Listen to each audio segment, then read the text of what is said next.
June 26th from 2 to 6 p.m. It's Carts and Kegs. You can find out all the information at cartsandkegs.com. That's with a K, K-A-R-T-S, and kegs.com. You can still register right now if you want to, race in the golf cart races. And by race, we mean like precision golf cart driving. I don't know. Yeah. How good are you at driving a golf cart? I'm jealous that you guys get to do this. I'm at some dance. I've only done it drunk at golf courses. Yeah, but I mean, like, they're really fun to drive. I mean, isn't the golf cart just the original electric car? It's going to be in the front of Henry's Depot in their parking lot. I saw the course setup and what Mike Smith plans to do. Well, Mike Smith is a lunatic, so this is going to be awesome. There's 4 different garages. You parallel park. You get out of your golf cart. You do a challenge. There's kegs involved. Each challenge station you got to get through, and it's a timed event. And then back to the cart, and then race for the finish line. Exactly. I love it. I love it. And then it's bracketed, so you're racing time-wise against the team, and then it goes to the Carts and Kegs winner. He's got a trophy. This is so great. It's similar to Sofa and Suds.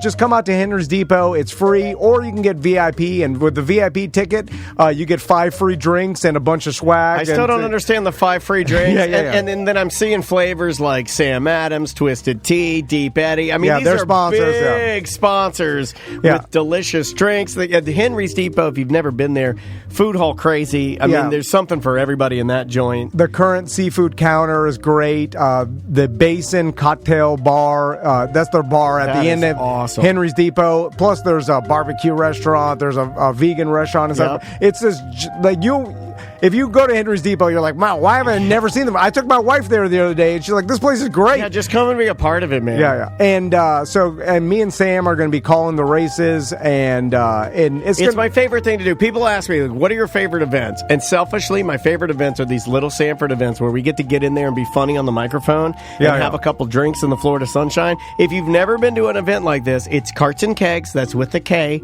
Carts, K-A-R-T-S. Yep, at cartsandkegs.com for all information. We'll see you June 26th from 2 to 6. Welcome to A Corporate Time with Tom and Dan. I'm Dan. I'm Tom. Hello there, Sam. Hello. You don't have to be fine. You can be okay. Are you just okay today? Because I am. I'm just okay. I'm actually just okay. Our beer release is this Saturday, June 18th. That's going to be awesome. At Hourglass Brewing in Longwood. It starts at 11 a.m., goes to 2. The beer is called Dad Jokes. It is I believe it is a golden ale, if I remember correctly, and it's going to be delicious because Hourglass Brewery makes delicious beer. So we're going to have merch out there. First 100 people that buy the beer is going to get a custom BDM pen. So if you want to come out and buy some Father's Day beer for a gift for someone. I'm just excited to hang out with you guys because we haven't done this in a minute. I know. So get there around 11, and beer goes for starts selling at noon. Okay, I have an idea. I was going to wait until I knew you were going to plug this. My wife is here to verify. I have been following through on a promise I made to BDMs a while ago. Remember I said I have too many hats and my wife wants me to get rid of them. Yeah. I'm already stacking these hats and putting them into boxes or trash bags. Do you want me to bring them to Hourglass? And if the first people that are in line that buy the beer, I will give you one of my Dan hats. Okay. You get a Dan hat. That's a good deal because your hats are brand new. They are brand new, But I have so many hats. Like, I got Tom and Dan hats, I got crazy hats, I got funny hats. I got hats. Little hats, You've got every Tom and Dan hat I do. that we've ever made. Too many hats. I was going to bring them all and then just let people closer than the dump. And bring them and let people dig through my old hats.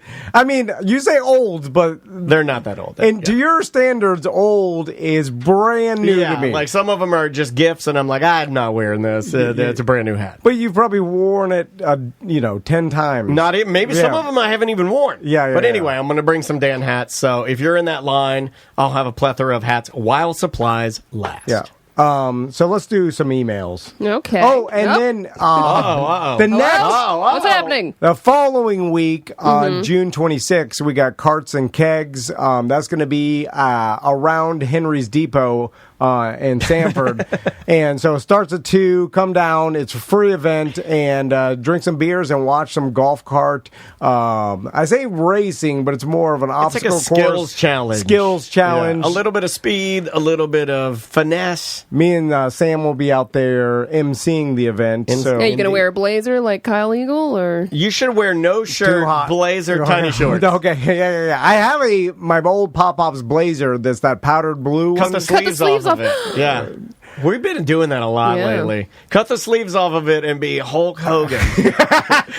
I feel bad cutting the sleeves off, but I have very few you'll things. Be a snack. You'll be a snack if you go out there. Then you got the ladies all, and then your wife will be mad, and then you'll be fighting. No, women don't hit on me. That's not true. That's because they're afraid of Crystal. That's not true. And it never happens. No one ever hits on me. I get hit on all the time. All the time. So, what do we got here for first email? All right, this is a long one.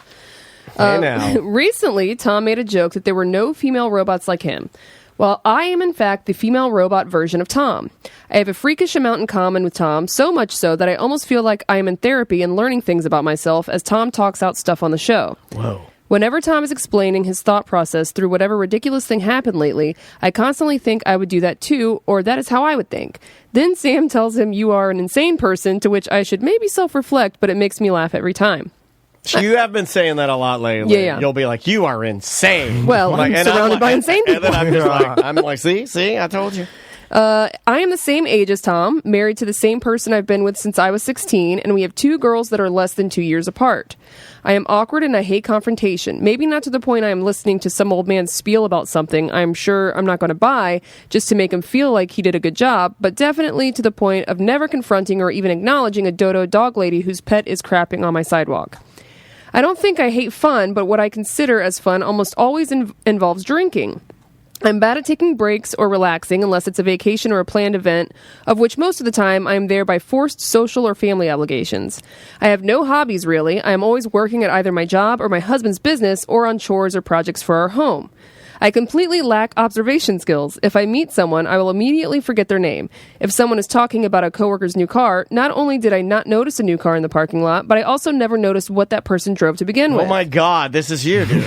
It's like nothing registers as important to me, which frustrates my husband, which will occasionally cause him to turn into the male version of the crow. Hold on. It's as if nothing is important to me. Yeah. Wow, this makes sense. What a statement, right? Anyway, this list could go on, but just know you are not alone, Tom, and the people in my life hate it too. BDM and fellow robot.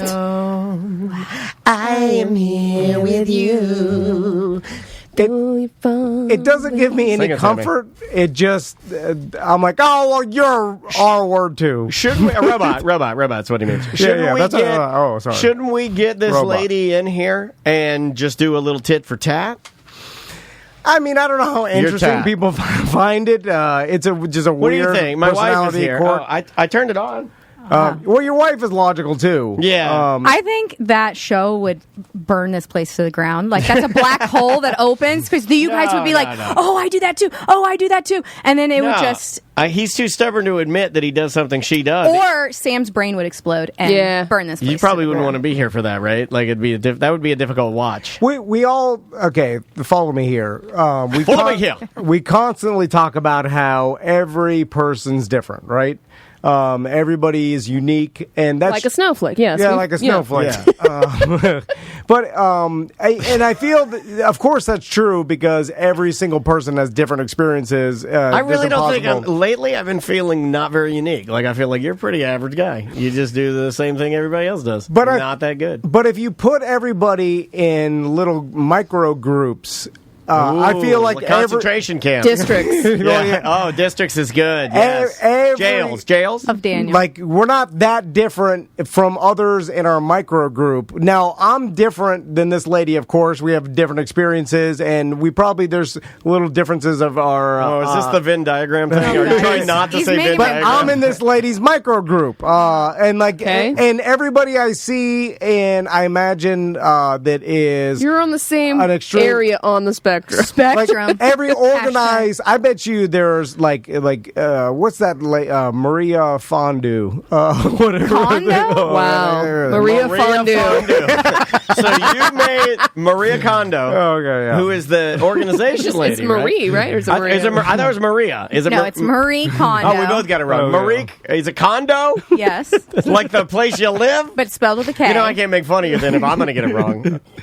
Anyway, well, you called her. I like Maria Fondue. Like she is probably Nothing matters. in Andrea's Does not give joy. Like many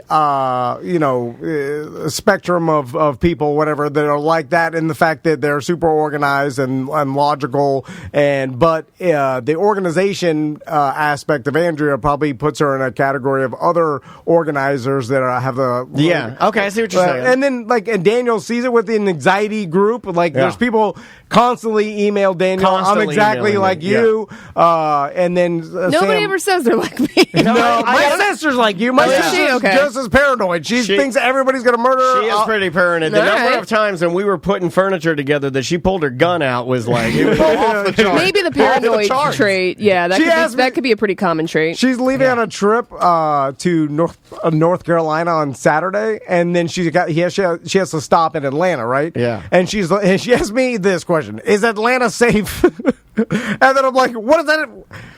It's a gigantic city. Yeah, it is a gigantic. What do you mean it's a safe thing that people do? That's like asking if any place is safe. Like there's probably good areas, bad areas, safe areas, unsafe areas.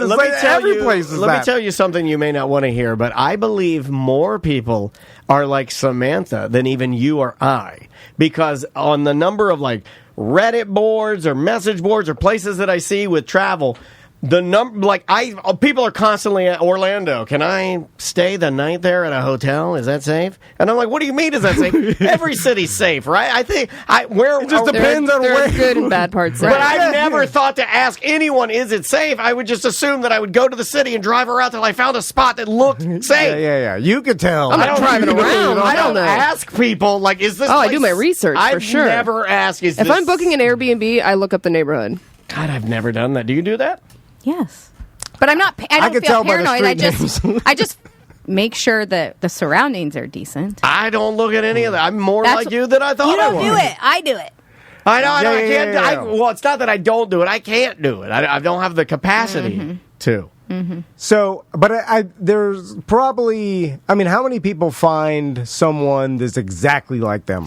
I don't think you can. Well, you don't want that, right? You remember Paul Abdul, Why would I want opposites attract? Yeah, you don't want the same. No, not in a relationship. I'm just talking about in friendships are even. Yeah, and relationships. Yeah, because I tend to. I don't think this would work if you guys were the same. I don't even like talking to other people like me, like your boys. When they tell me something, I'm like, that sounds like something I would say. Get away from me! Oh my God, you hate yourself. I like the get away from me part. Hopefully, you say that in your brain. I like hanging out with people that talk mean to you. You know, just are you've different. been saying that, and that's stuck in my wife's That's stuck head. in my. You like? I'm fascinated with people that talk directly to other people in a stern but fair way. Like that's my buddy Fernando. But doesn't your wife talk to you in a stern but fair way? No, I don't like that. It's totally unfair. She calls at me in a crow way. But yeah. I guess it makes sense that your personality is going to be, I think, attracted to someone that has traits that you wish you had or that is not like you. I right? wish I had. Well, Daniel's got some. Look, I'm staying out of this. This bitch got it out for you. I don't know what's happening. She hates your ass. Funny. No, he's very funny. I don't wish I had.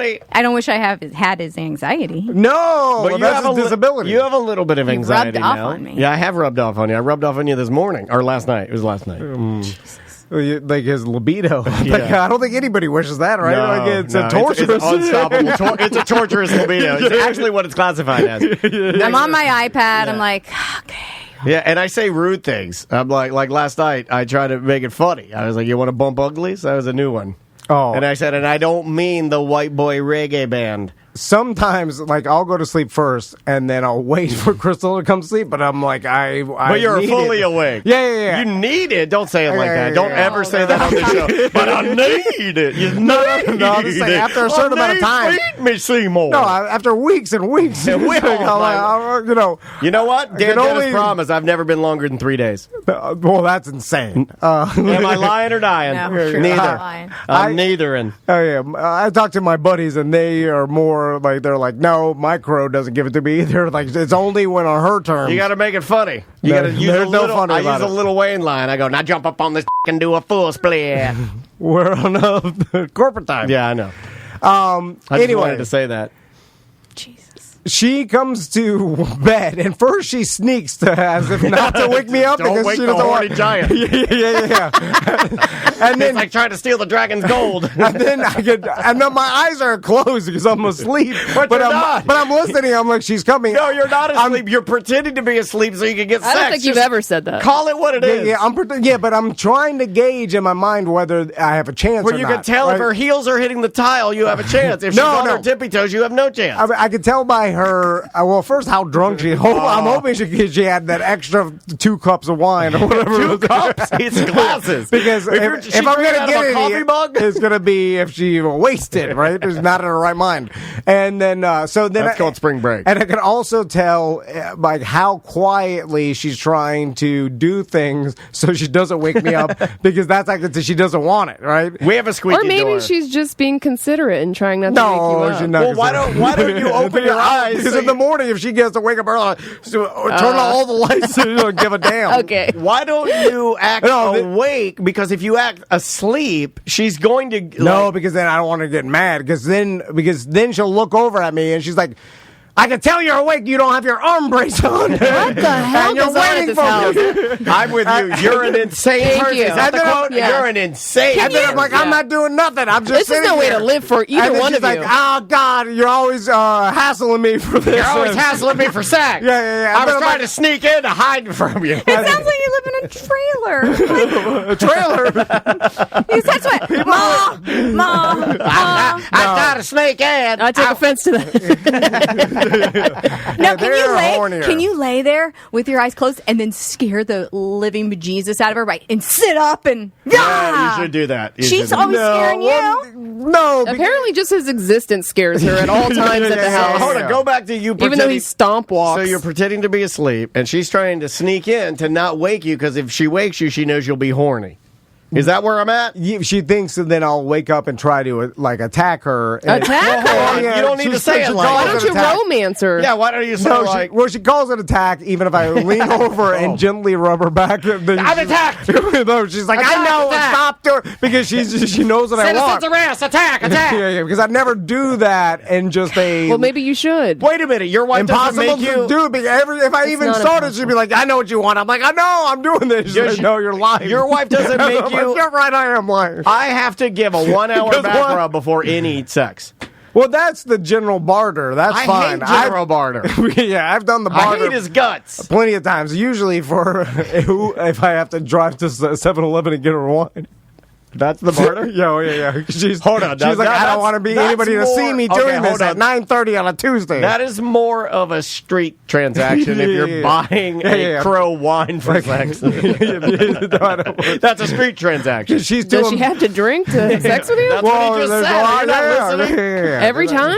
I mean, not every time. Sometimes you get morning delight, you said. I mean, that's on a rarity. Like, during certain cycles of the hormones or however it works. I don't know how anything works. I just saying sometimes she's happier than other times. Oh my God. And I don't know, it seems like a complete imbalance. Like, I don't understand. Emotional. What are you doing sad here? Anyway. No, I'm kidding. All right, next email. Okay. Good Lord. You guys heard about the Amazon recall? Mm-mm. All right, so Amazon has recalled peanut butter. This person says, I'm also watching F1 in mini screen. Let's go, G. Russell. But this is my first recall for, I think, anything. Is this the peanut butter? Yes. He says, I already ate a jar, and I already ate a jar and a half, as well as my 8-year-old had some PB&J. So do I Tom Van Logic it and trash it? Also, my doggo for his meds. A bit stressful. I'll update if I die. Can we do the math?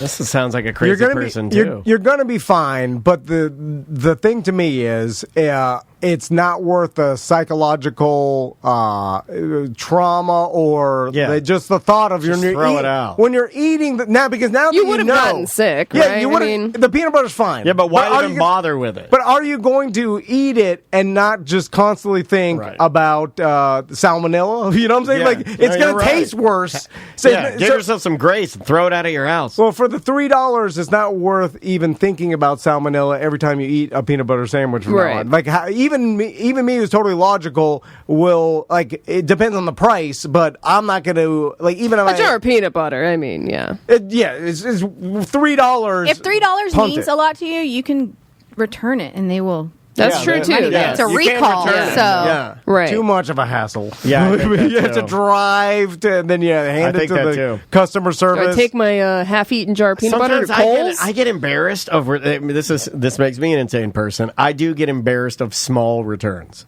Yeah, you should be. I don't want to drive to Publix and be like, I opened up this ground beef, and when I looked inside of it, there was a fingernail, and I'm just like, you know what? I'll just throw it away and never think of it again. It's kind of like the buns I just got from. Yeah, she got some buns, and they were like super fresh buns, but bread, the next day they were green. Yeah, bread in Florida, it's a dice roll. So I just punted them, and I didn't. Yeah. Anytime I see the people returning some old people do it a lot. Like you bought a tiny bag of nuts, whatever it is. These nuts are stale, and it's like $2.58, and then you're standing in line to return. They're just like, "What are you doing, old man?" or whatever. There's like your time is worth more than this. You don't have that much more time. Do something fun, or anything. See your grandkids, anything. Somebody in the chat room said that potato rolls will last forever. I'll give you something that seemingly lasts forever, and I can't understand the science behind is tortillas.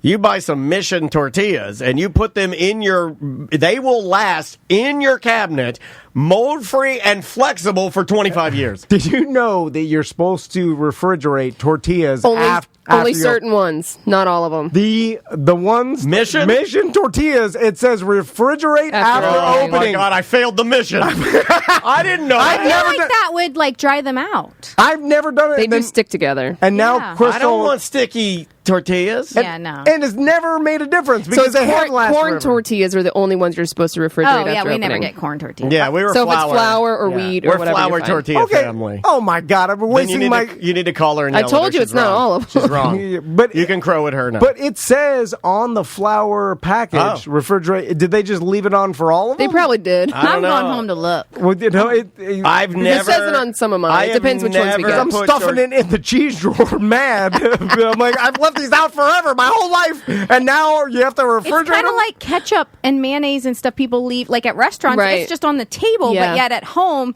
They tell you to refrigerate after opening, So you're like, what do I do? Well, I like refrigerated ketchup because I'm the weirdo that likes the contrast of hot fries with cold condiment. I'm that weirdo. If I'm eating a pork chop... I don't like hot ketchup. If I'm using Heinz 57, I like cold Heinz 57 on a hot pork chop. That's just how I am. It's a weirdo thing, but I like hot meat, hot fry, cold condiment. Okay. That's how I roll. The tortilla thing, never done that. Nope. I have I've never heard of it. I'm turning 46 on Sunday. I hope that you're wrong, only because I'm going to feel like... No, I'm going to feel like still not going to do it. I'm going to do it. See, I like that. I follow rules. Yeah. No, I follow rules. Yeah. Like my wife, she's like, once she sees something and she knows like she has to do it. Yeah. Even like expiration dates she cares about and stuff like that. I'm like, it's still fine. Like, smell it, look at it. And she's like, can't eat it. If it's expired by one day, it's even if it's close, she gets weirded out by it. It's all these things are crazy, like sexy, crazy, cool. No, just extra conservative, right? It's like they're never going to, Navy dive tables. Bad. You're trying not to say Navy dive tables, but I was going to say it too. I feel like tortillas can last forever. And if they're hard, you can still eat them, but they're just not soft anymore. Yeah. Can I address corn tortillas because they're coming up in the chat a little bit? Let me go on corn tortillas and tell you why corn tortillas don't win in my family. they fall apart too easily. Yeah. If you warm a corn tortilla gently and then you put your meat or whatever in there, the bottom of it, you're not wrong. It gets jiggy-jaggy and then everything falls out of it. Flour tortillas, it will stay together. And my kid is not going to eat a corn tortilla. What about wheat? How do we feel about wheat tortillas? I'm anti anything wheat. I'm back to straight up the only white flour. The only bread that is in my house white flour. Yeah, you can't yell that. We only use the Sunbeam butter bread or Wonder Bread, poofy bleached ass Wonder Bread. Tortillas. I do know. It's a myth. I couldn't tell you the last time I bought bread. Wheat this, wheat that. You can wheat it on down the road. It is not welcome in my home. And there's and my daughter drinks soda anytime she wants. You want soda? Pour yourself an ice cold. Drink a whole 2 liter. I don't care. Drink it. I do like the fake wheat. It's just like brown stained white bread. Because I buy that, I'm like, wheat. And Chris is like, this is just white bread. Caramel coloring. With brown stain. And Ew. It tastes so good. All right, let's get out of here. We'll be right back. Welcome back to A Corporate Time. Let's get hot and drink beer. Hot beer. Well, it's not hot beer. It's cold beer. Hot boys. There's a lot of condensation because it's hot in here. We got one girl. We're just hot boys with one girl drinking beer. Wait a minute. I don't like this. Sweaty boys with beer. Hourglass Brewing is here. How you guys doing? Hey. Pretty good. Hey. And we have dad jokes in front of us. Yeah, we do indeed. They're live on the Ouch Couch, ready to bring us the loveliest of dad jokes beer. Our beer release is this Saturday from 11 to 2 p.m. Yes. We start selling beer around noon, so you can get there early, get some merch. Eric's going to be out there with Dad Jokes merch, and we got Tom and Dan merch. It's the day before Father's Day, so you can come out and get some Dad Jokes beer, some Tom and Dan merch, hang out with the whole show. They have a plethora of lovely beers that you can get there. So Dad Jokes will be the one. Obviously, that's the lady of the day, but there are other flavors that you can pick up. And all kinds of lovely beers. Hey, guys, thanks for being here today. We appreciate it. Thank you for having us. We've got Brett. We've got Joe. And now you did mention that I'm blanking on the last name. Shane, thank you. I did messed up. I screwed it up. Hold on, you came in before marijuana. the show. It's marijuana. And then you're like, it's marijuana. Is Brett, the heat getting to you? Joe, Shane, and everyone's like, yeah. Look, I'm not going to. And then what was the point of that if we do the show? And you're like, the point of that was to show you that at that moment, I had all the names. But at this moment, no names, only 2. I had Joe, I had Brett. I was blanking on the Shane. So you mentioned Dad Jokes is in distribution. Should we announce where? We want people to come out to Hourglass on Saturday. Yeah, for sure. There's been a couple accounts that have picked it up so far, but probably by the time the show's out, it might actually be sold out through distribution. But if you are a bar or restaurant, you want to check it out, and you have an account with Progressive Distribution, hit up your local sales rep. You can hit me up, Shane at hourglassbrewing.com, and we can try and set some aside for you, but it is moving quickly through distribution. We've pretty much sold out of cans. So corporate of you. So tell me about Dad Jokes. When did it get finished? This is going to be the first time we've ever tried it. Yeah, never tasted it. And it's the first time we've seen the cans. Besides from because it's been in our car for about an hour, and then we brought it in, and it's hot. So. It's hot in here. It was hot in the car. A little cooler in here. It's about 94 in here. It'd make it worse if we opened the windows, right? Opening the windows is a bad idea. Yeah, all the pollen. Also, I brought my bees with me today, and they're all outside of their crazy bees. So when did this get finished? When did it get canned? We canned it, Brett and I with Matt, our head brewer. We had that done last Wednesday. Yeah. Write down Matt. That's just one more name. Write down Matt. Shane, Matt, Joe, Brett. So literally got put in the cans last Wednesday, and we're going to try it out for the first time. It's a golden ale. So what does that exactly mean in beer terms? Golden Ale is a pretty kind of like broad spectrum style. It's kind of, there's some like color like parameters that it needs to fall in between. They can be a little more malt forward. They can be a little more hop forward. So there's a lot of play in it. Really excited to taste this one because I don't know if you guys have, but I actually haven't tasted this one either. So We're going to get actual reactions live. I know this isn't the best for like selling the beer, but in our world of Humorland, it would be nice. It would be. Okay, hold on. There's some it's comedy. Not nice. I'm not going to say it's nice, but there is a silver lining to you taking a sip, and then diarrhea or like something. There's comedy and tragedy. Yeah, there is because like I so want this to go well because we're linked to it. We love you guys. You guys make quality beer. You're celebrating. It's kind of like 10 years, right? We're coming up on the 10-year anniversary. Sam and I didn't even know that. I know. We were like, holy crap. We started looking at all the can art. By the way, whoever's spearheading the kind of the Remember When, really well done. I'm enjoying the hell out of that.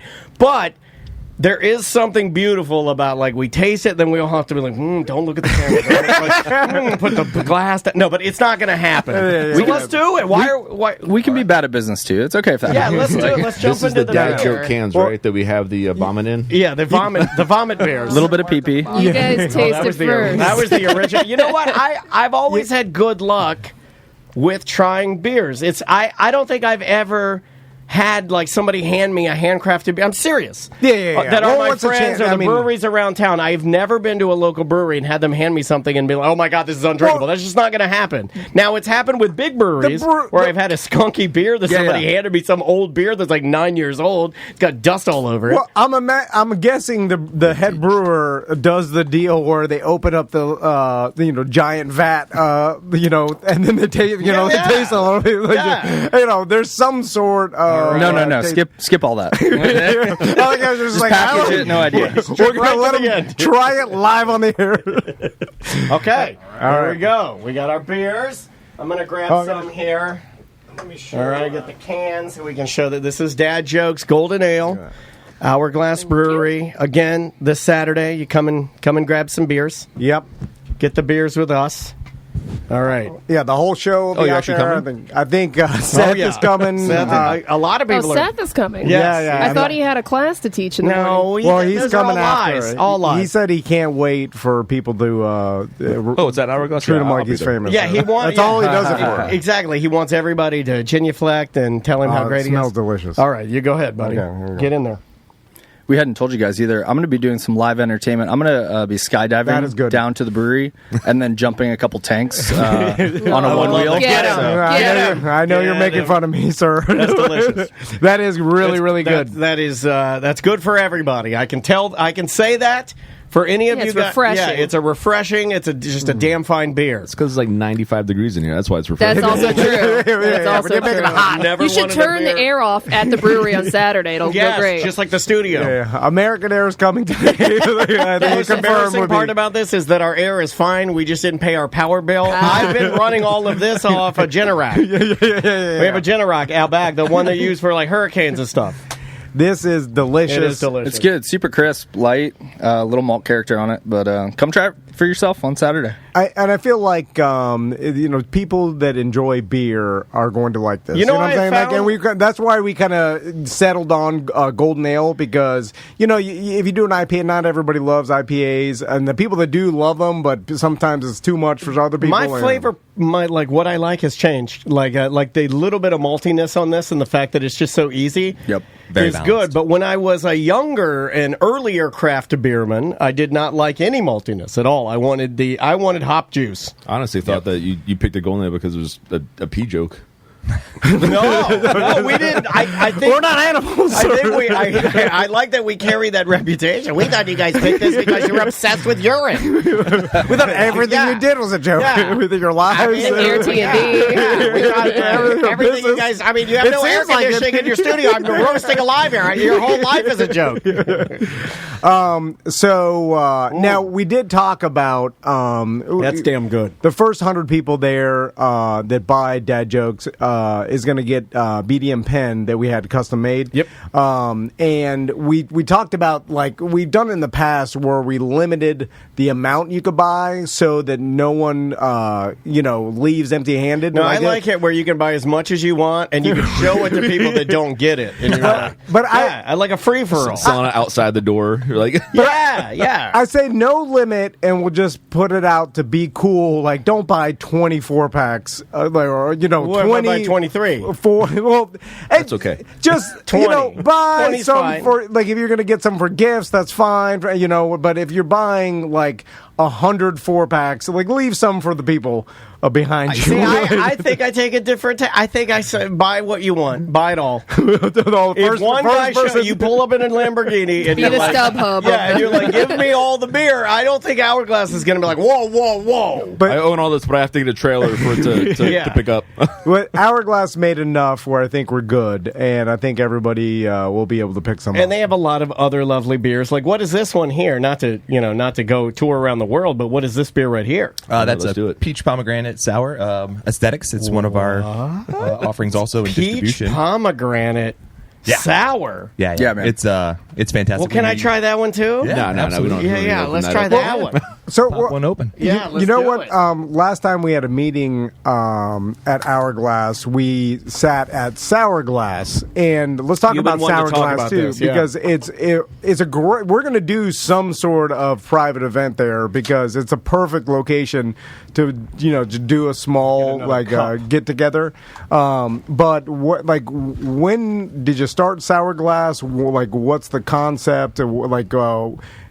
People can obviously just go to Sour Glass too. Is it basically all sours or? So what we use it's mostly production and private event space. Okay. We will open it up regularly for big events when we need overflow, because believe it or not, that tap room gets really full sometimes and we need more space. Which is crazy because you guys have how many square foot is it again? Oh my gosh, the tap room alone. I mean, our seating capacity is 240. You guys have air conditioning there, right? Unlike You us. need AC. Yeah, I was going to say, something's reminding me that you guys should definitely have air conditioning in the... I'll look into that. How can it get this hot this quickly? It's the machines in here or something. There's also a lot of guys in here. Yeah, there's a light We're in my drinking face. beer. We're talking. I'm a half guy. Yeah. I consider myself a half man. We got 4.5 men. 4.5 men. Winning. Sorry, did anybody pick up on that? No, I'm trying this. Oh my God, I'm spilling the beer. And at the event on Saturday, there's food. Let's talk about the food available. So we got Waco Taco right next door. We've got Papa B's as well, and then we got Cholo Dogs coming out helping out as well. Yeah, so we know. And you and I used to work. We knew Jordan from Cholo Dogs. Yeah, we knew him when he been was on the show. Yeah, when he was a brunch bro. Yeah. That's how young he was. A young brunch bro with John Rollins doing shows. That's how old we are. These guys have already moved on to new and better concepts. When he was a full human being of you, or 4 human beings of you? He would be 4 now. I feel like. I mean, I don't mean that disrespect. I just I love you, Jordan. We all change. Yeah, and then you started that. Just for the record. It seems like we had him on the show a year and a half ago. It was 4.5 years ago. It was he could have graduated college. It's when we just started in 5 this years. space. Yeah. No, I know. It's I could have gone to college and got my master's if I worked harder. It's crazy. I like that you put that in there because I didn't see that happening. I don't see that happening at all. So we're telling everybody come out on Saturday. Get there early if you want to get in line and be a part of the first 100 people prize. Plus, we got limited amount of dad joke shirts. So if you want to make sure to get Is that your way of saying we didn't order enough? Well, I never know with event stuff specific but dad we jokes. Always say we never know. Like we 30 always smalls and 30 mediums, 4 larges. Oh no, we got the sizing right. And ever since Eric started doing a merch, he's like, all your listeners are fat. Yeah. You're ordering way too many. 4X or nothing. Yeah. You don't even need smalls. I have a whole warehouse full of smalls. I love Eric. He's right. No, I know. Eric is a good dude. So get there early, and then we'll start selling the beer at noon. Of course, there'll be dad jokes on tap. Yep. So you can go. You can get the 4-pack of cans. The beer. I will not be walking around telling dad jokes. Because I think a lot of people feel that way. What the hell have we been a lot. I know a lot of people think that we're just going to be out there just riffing dad jokes. Well, there is a dad jokes competition. The CBE group. Be doing I'm setting up a stage for you and a mic. What do you? No, not doing those. Those days are over. All right, we got to next. Or maybe they're just beginning. I don't know yet. I'm not joking. If someone puts me on the spot to tell them a dad joke, you'll do it. No, I'll know. I can't remember. He said he wasn't joking. I can't remember. Well, I remember the ones on the can. Just go for a pun. Puns are always good. There you go. Yeah. I can't do it though. We'll just hand you a mic like yeah, I know. I mean, like, so for instance, somebody says, do a dad joke. You would grab that pencil and draw a circle on the ground on the stage real fast and be like, you're putting me on the spot. And you go stand on it. You just gotta be corny. We do have a cordless mic there, so No, all right. Good cordless. Take it into the bathroom. I'll just scream out, it drives me nuts. That's a classic. You guys know that one, right? Oh. It's the pirate walks into a bar and he has a steering wheel tied to a zipper. And then the bartender asks what. Now they're coming out like you didn't even know. Oh, my God. He's right. It was Is so that natural. considered a dad joke? I feel like it's a solid joke. My dad hated that joke. Did he? Yeah. Oh, man. He more liked more spicier dad jokes, and more perverted ones.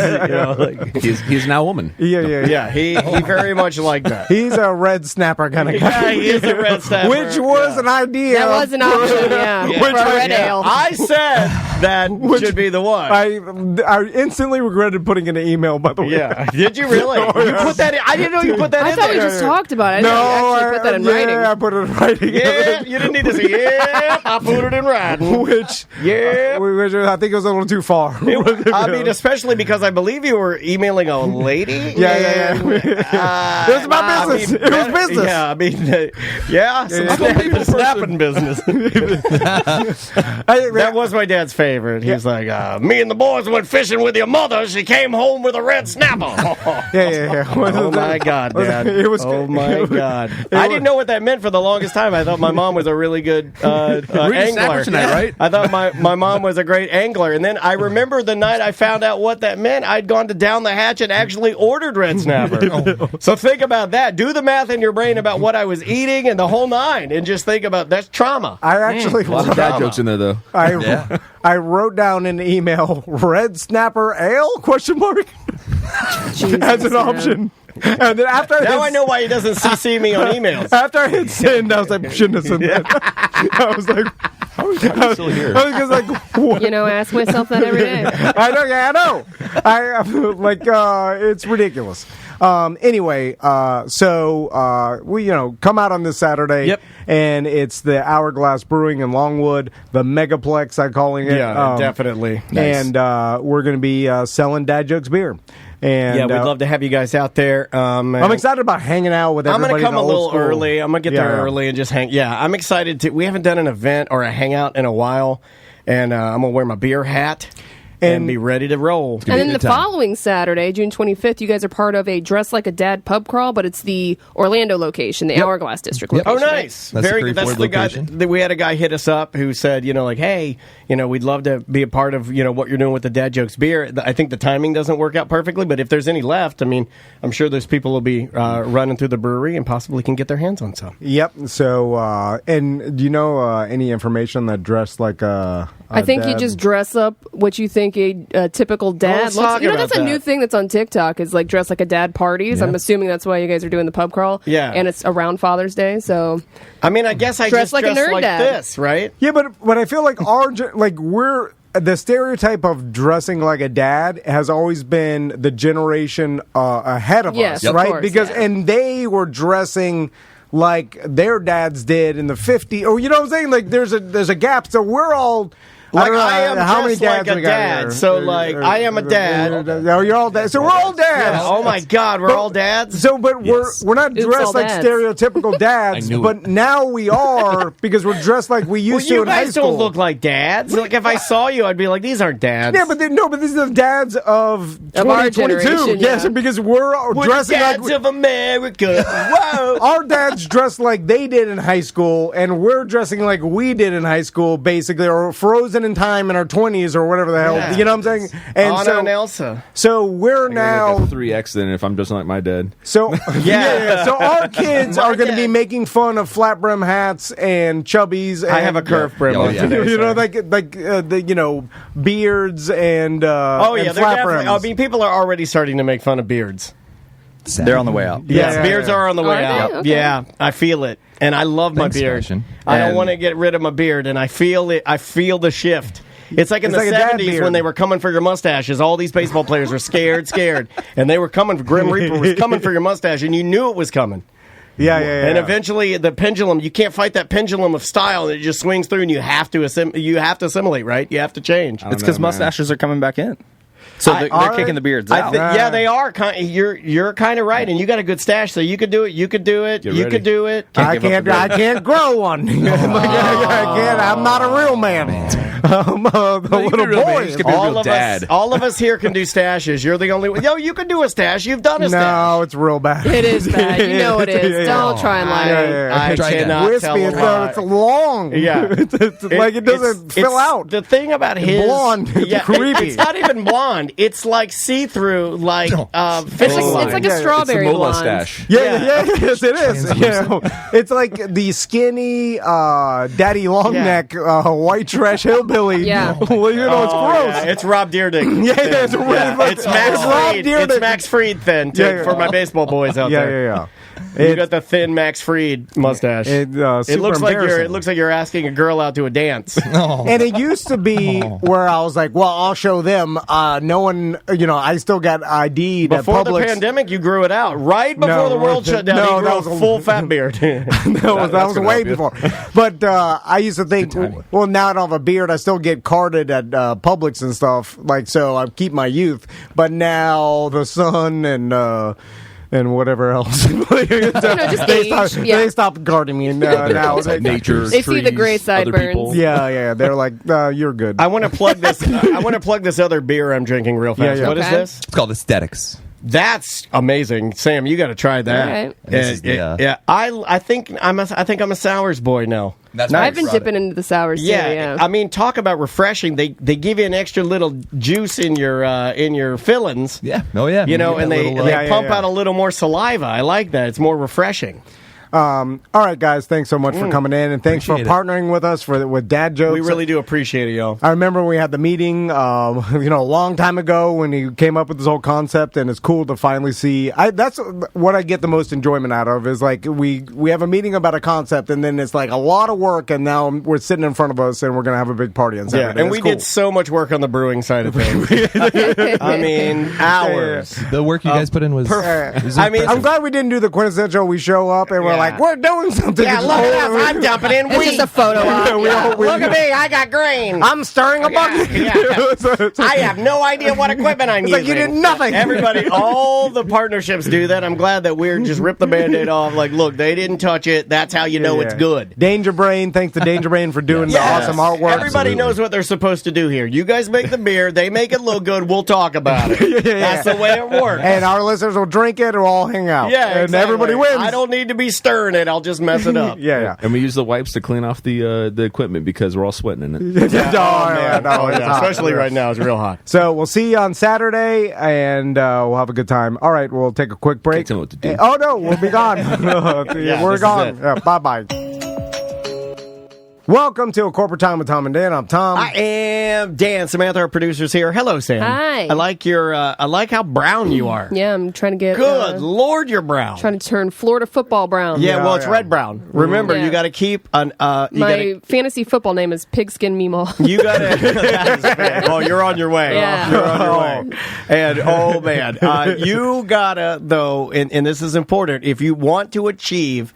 true Florida red brown. Yes. You need to. The brown is the base. The red is the frequency that you go in the sun like now. That's how we know that you're still active in your garden, active on the beach, taking the bike rides. It's red brown, everybody. It's not just brown. It's red brown. You got to be constantly burning your brown. Yes, burn your brown. What is brown burned for you? Let's do some weird job. All right. I didn't know we were going to put it under that category, but okay. Here we go. Let's weird job it.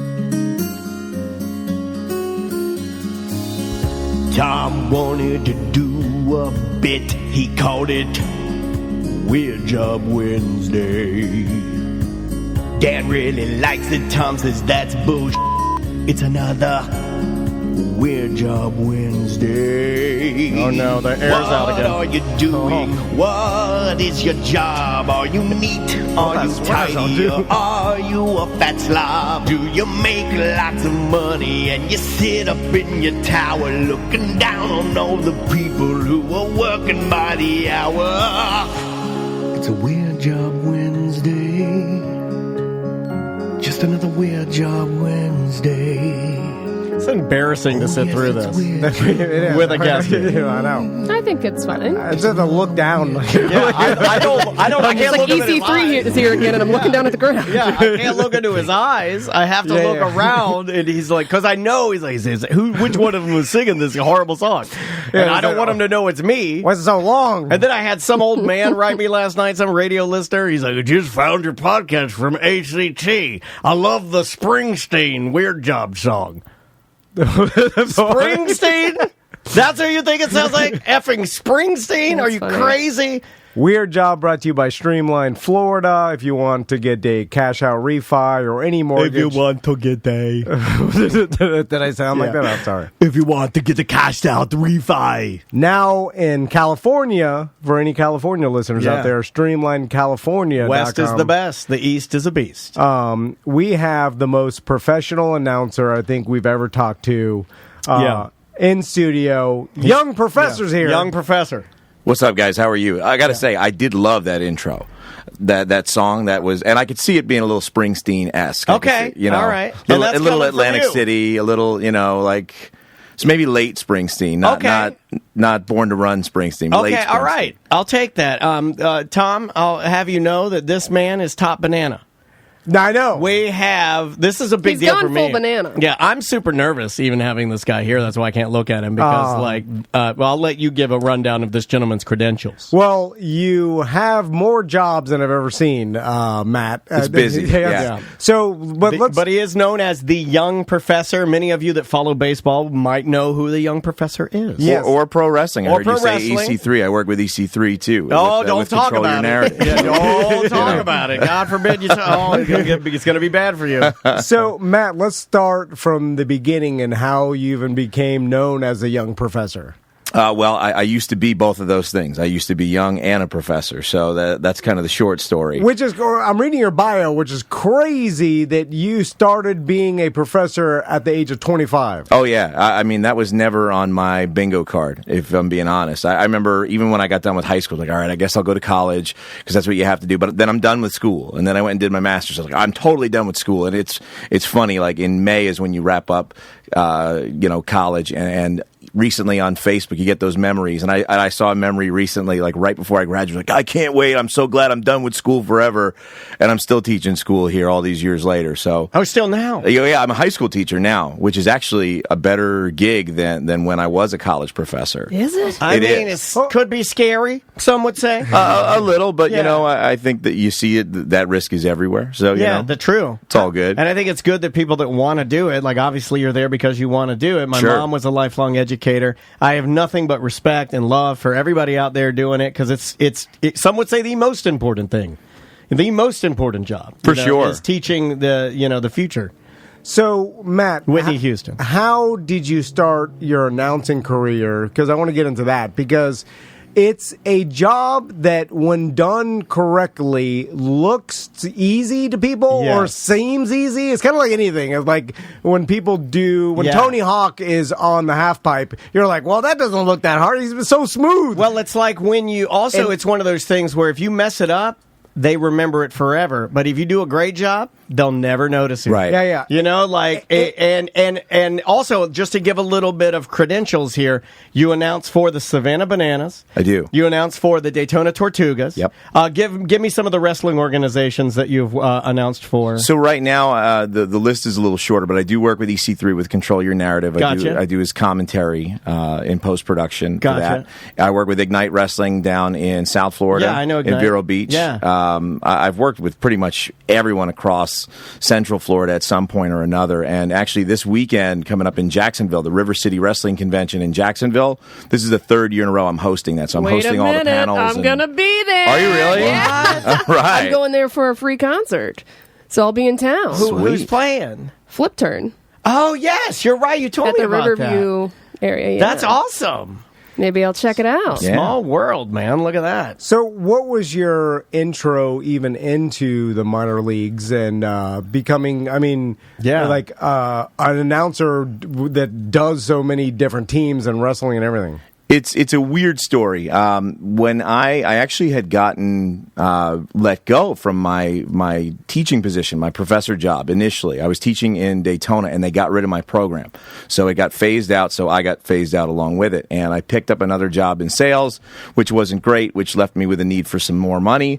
And I actually started hosting live trivia in the Daytona Beach area. And that was something I had wanted to do prior to, but life kind of got weird, and I never got that chance. And I was a college professor at night, so that kind of eliminated that opportunity. You know, my wife has said that if we ever got a divorce, that I would end up in Daytona Beach hosting trivia. You know what? A lot lot of good can come from it, man. There's nothing bad about it. She's like, you'll just be hosting trivia in Daytona Beach at the Shark Lounge. Well, what's interesting is it probably gave you... No, it's gone. Man, Thank God. I love Shark Lounge. Oh, man, it's done. There's horror stories. Oh, tons. It probably gave you an insane amount of reps, right? Yes. And that's it's what hard. you need. Yeah. It's hard. Yeah. It's 2 hours in front of a live audience, and you've got to entertain them in order to get, because that's what it's about. And what I know about trivia, you always have the correct answers, and the audience is always respectful and doesn't debate you on whether or not you got it wrong. Technically. Technically, they're wagging the finger at you. That's always the best. Technically. But again, Tom is fascinated with reps. You put yourself in one of the hard... I hosted trivia for Big Belly for years for Real Radio when I was on the Monsters. I did it for, I think, like 4 years or 3.5 years. It was one of the most difficult things I've ever done, and I was literally glad to not be paid to do it anymore. It's so hard. So hard. Yeah. Because the people, everybody was a genius. Everybody had, technically you can't do that. Burr, burr, burr. Oh, this guy's phone, that guy's phone. So you get put all yourself that. in a, almost an accelerated program for talking. For sure. I mean, and that's what it became. And I started hosting 2 or 3 a week. So, and that's 52 weeks a year. So you do the math. You start picking up a lot of reps over time. Yeah. And that was where people all the time would come up to me. And it was kind of even when we sat down on the microphone here before we got started. People were like, man, you sound really good. Do you do sport? They would ask me, at the time, the Tortugas were still the Cubs. Do you work with the Daytona Cubs? They would just ask me all the time. And it was always no. And I finally went, never get that. And we've been doing this for 20 years. That's why we just shouldn't be doing that. I'm not even joking. Not one person in my entire life has ever said you have a voice for radio or you should do something else. Never ever. His voice cracked. Yeah, is that what you're laughing at? Never said. No one has ever said in 20 years. Nobody. Yeah. Nobody. I've never had anybody say I like your voice. I've had people hire me for voiceover work. Damn, so I don't know what that means. I've done voiceover work and people have never told me you have a good voice. Anyway, so they started asking you about hey, you got a good voice, and have you ever thought about doing this? Although there is a leap between hosting trivia and then now sports announcing, because a lot of people forget about you have to know a lot about the sport and about the people who are playing the sport and their names, and pronouncing their names is hard enough. And also in baseball, you have a higher concentration of Latin names you're going to be reading. Well, automatically, I feel like you and I are going to be nervous about that, right? Well, see, it depends on which job you're talking about. So that's the job you're referencing is more of the PA announcer. And that's just the guy, the voice in the sky, the man in the box kind of thing. Whereas I have been hired as host on the field for all the in-game promotions, all the wacky stuff, all that crazy nonsense. You got to be it's live improv all the time. And it you could go bad. It always goes bad. And you got to be able to pick up the pieces and make something of the turd clay. Make it good. Yeah. You polish turds all day, every day, and make it fun for people. So we've had to do a lot of this. Exactly what he's talking about were the reps that you and I had when we did for Orlando City. We used to do that. Yeah. It is not fun. It's very hard. I like it. It can be fun. Oh, I like it. But it can be really stressful and rough, too. Yes. But what I mean about even getting the players' names or stuff like that right is every once in a while you'll be thrown a curveball and you'll have to, or someone will hand you a sheet where where you'll have to make some announcement with something. Like, you have to improv a lot. And there's a car blocking the loading dock, and the team can't get in, you know. Right. But there's like, you're expected, especially with you're with the team. We used to do this with Orlando City and stuff. Like, if there was bad news that needed to be delivered to the crowd, it was us. There would be players and stuff. They would be like, oh yeah, here's like expecting us to know. I know his first and last name. Like, I don't know his damn name. Yeah, you're just showing up for the gig. Yeah. And then it's like, but you're wearing you work for the company, so they're like, you should know Acuna. You should know everything about the team and all the players' names. But you work for the team, don't you? You're like, no, but I'm doing the goofy promotion. So how the hell do I? But people expect you to the novelty JetBlue check and let me hand it to the family. Right. But what was the first, like, because there's always a first time, right? So did they throw you out to the wolves for your first time? Oh my God, yes. I started in pro wrestling in Daytona. All right. Which it was a small school that doesn't exist anymore, but it was in South Daytona, and it was in an old antiquated mall. It was in what was the name of that mall in South Daytona? But it's right there, and it was literally a mall front store, which is ridiculous to say. But I walked in, and actually I had written it down. I had said, my wife and I were kind of writing down some goals, and people had told me that long enough, and I said, all right, I want to start doing this. I have no idea what that looks like. So you're already married? You got a family? Oh yeah, I've got 4 kids. Oh, okay, it's crazy. So I'm starting life backwards. You're an established human being, established professor. You're flipping the switch from professor life to like now you're at the armory with the wrestlers. Yep. Oh man, this is a good story. Oh man, it's wild because it's backwards, right? Like usually, people will do that stuff first, and then they'll settle down and all that. I did that first, and now I'm trying to balance all of it, and it takes a lot of energy. But I saw the school put something out. They said, we're looking for a new ring announcer. Requirements are you got to be available on Saturdays, and you can't suck. And I said, well, I'm available Saturdays. We'll see about the rest. But I've always been a pretty good learner. I've watched wrestling. That's been the sport that I've loved more than any other since I was like 10 years old. So I've really studied it, and I was like, I think I can totally do that. And I showed up, and they're like, yeah, just show up and we'll try out. And I figure they're gonna like stick me in for like a match, and I'll do one. And I get there about 15 minutes before the show because nobody told me when to show up or anything. And I'm in a blazer and a polo. Nice. Like my look has evolved since then, but. They're like, all right, yeah, well, we'll try you out tonight. Well, here's the whole card, and here's the guys, and we'll see you out there. And it was like 8 matches. It was like, wow. And I didn't know any of these guys. I didn't know. I have never, so it's not like kind of going on the fly. Oh my God! And you got to talk to them. They're, you're in there with a bunch of half naked, sweaty men that are just like talking to, and grizzled threaten dudes. Me with a good time. And and you're just, hello, sir.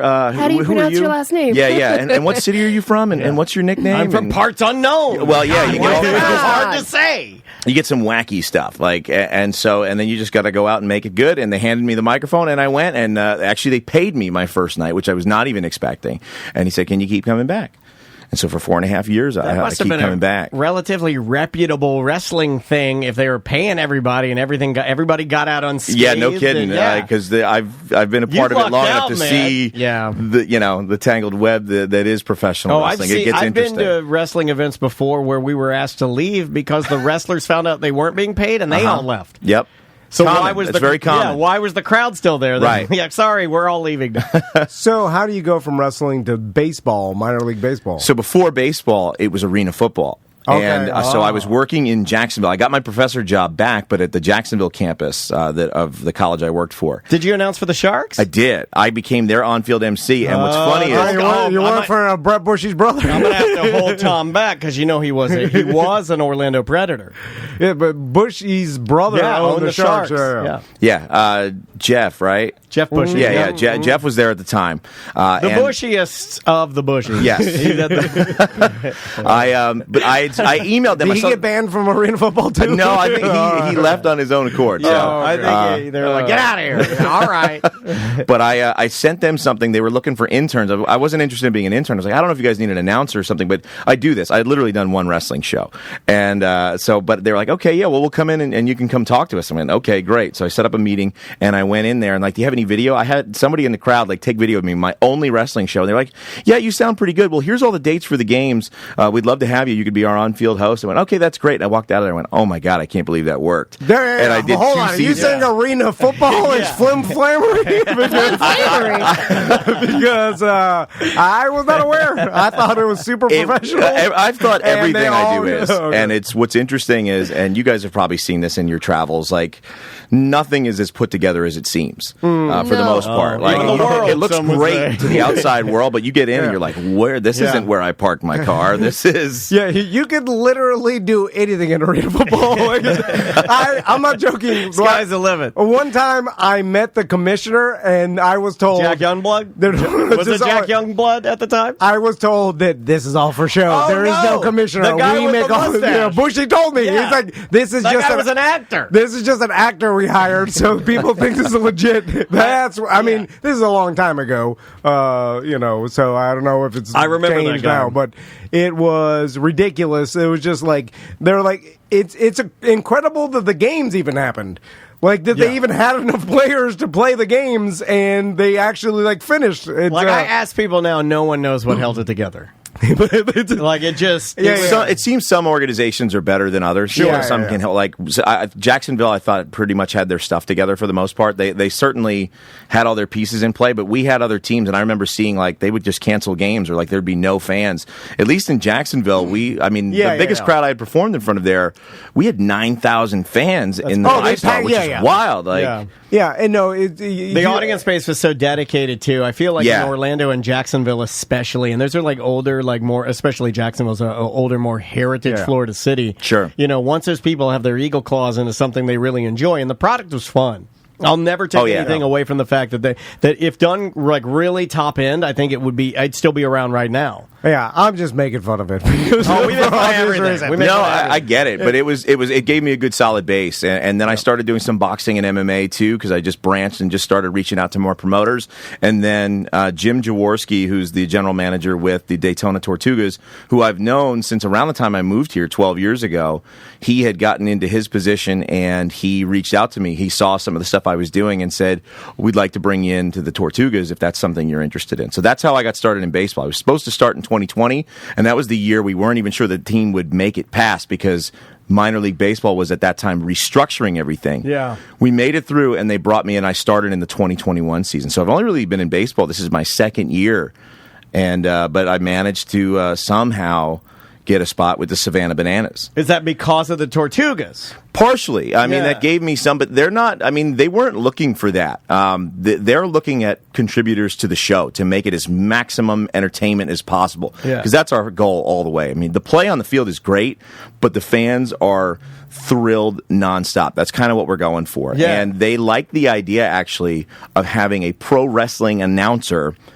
in baseball is more what it is. So that's kind of like I do the weigh-ins, and we do these big, giant, crazy, wacky, Apollo Creed style entrances for some of the guys, and that's where I come out and kind of you video game it a little bit. Yeah. We make it larger than life. Over the top. It's interesting that you do that because I'm seeing a lot of the things that I see in MLB The Show, the video game, being implemented into baseball now. For instance, he brings up an amazingly great point.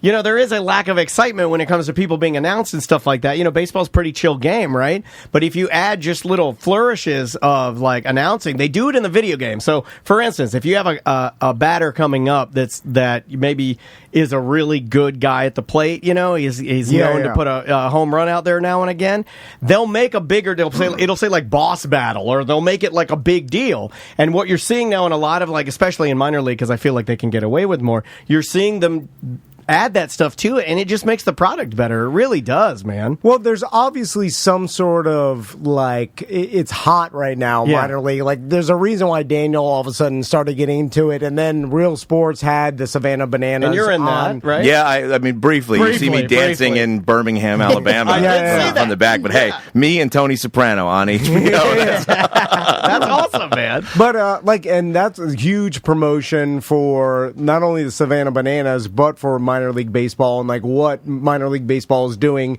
And I see a lot of people more interested.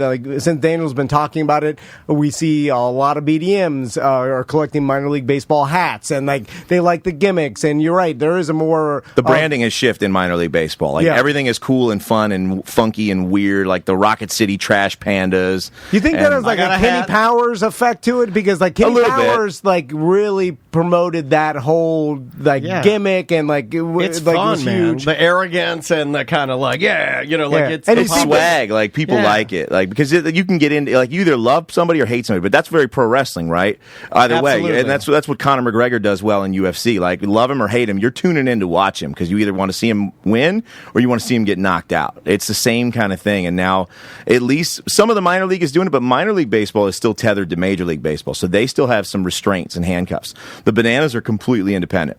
They are a college wood bat league, so they're not affiliated with minor league baseball directly, even though they outdraw most teams. I mean, they have sold out at home over 160 games in a row in a 4,500-seat stadium. And then when we went on our world tour, we did 7 or 8 cities. We sold out every single city in different places through the Southeast. It's amazing. We had 10,000 fans in Birmingham, Alabama, in the oldest ballpark in the world.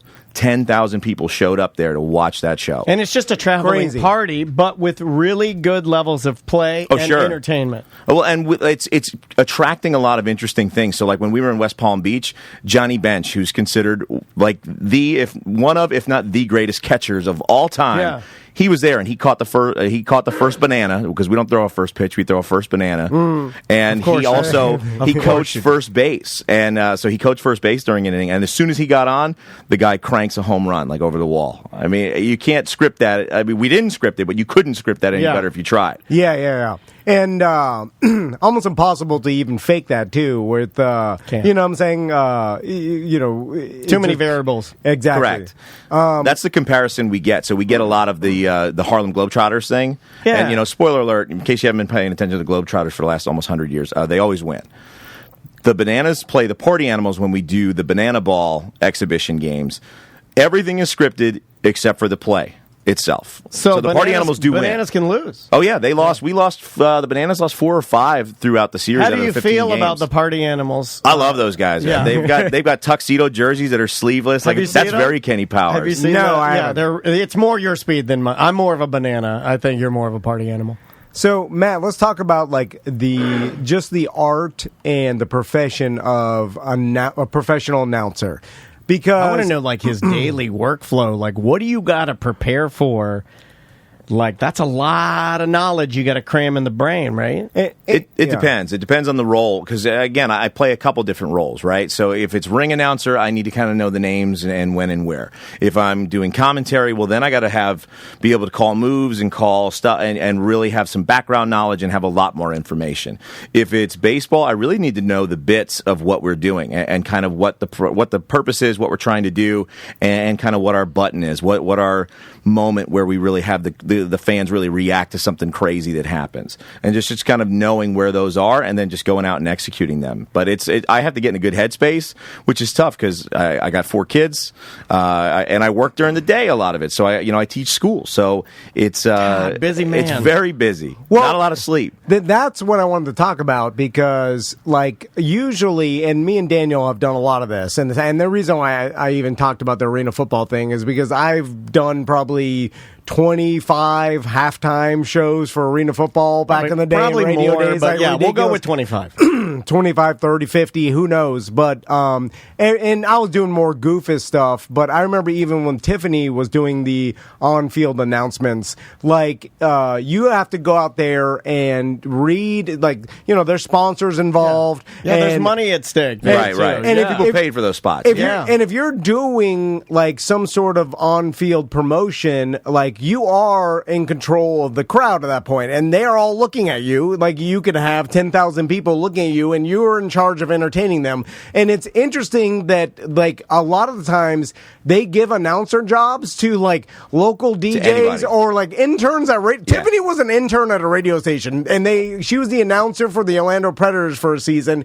Like, it's kind of like they would throw anybody in there, even us, like, oh, you guys do radio, you can announce, but it's like, this is totally two different things. Like, what we do on the radio doesn't really correlate to announcing in a live audience, and it's like asking Bill Belichick to play Madden, and like you're good at Madden, right? And he's like, no, I don't it's two different things. It shows a lack of understanding what the position even is. Yeah, like correct. You could talk on the radio. It's insulting too, a little bit. Yeah, and so I feel like people have underappreciated the announcer for years, and I'm sure you've seen your fair share of horrible announcers. Oh, there's a lot. And when you see a good one, it's one of those things where you don't even appreciate what they're doing, but like I am going to start being cognizant of on-field announcers and being like, that guy's good, because most of them are like local radio DJs that don't even want to be there, by the way. Right. And they're mad because I've done that. You're speaking about us. Yes, I've been. What he's trying to say is that Sabrina and her partner, I want to say is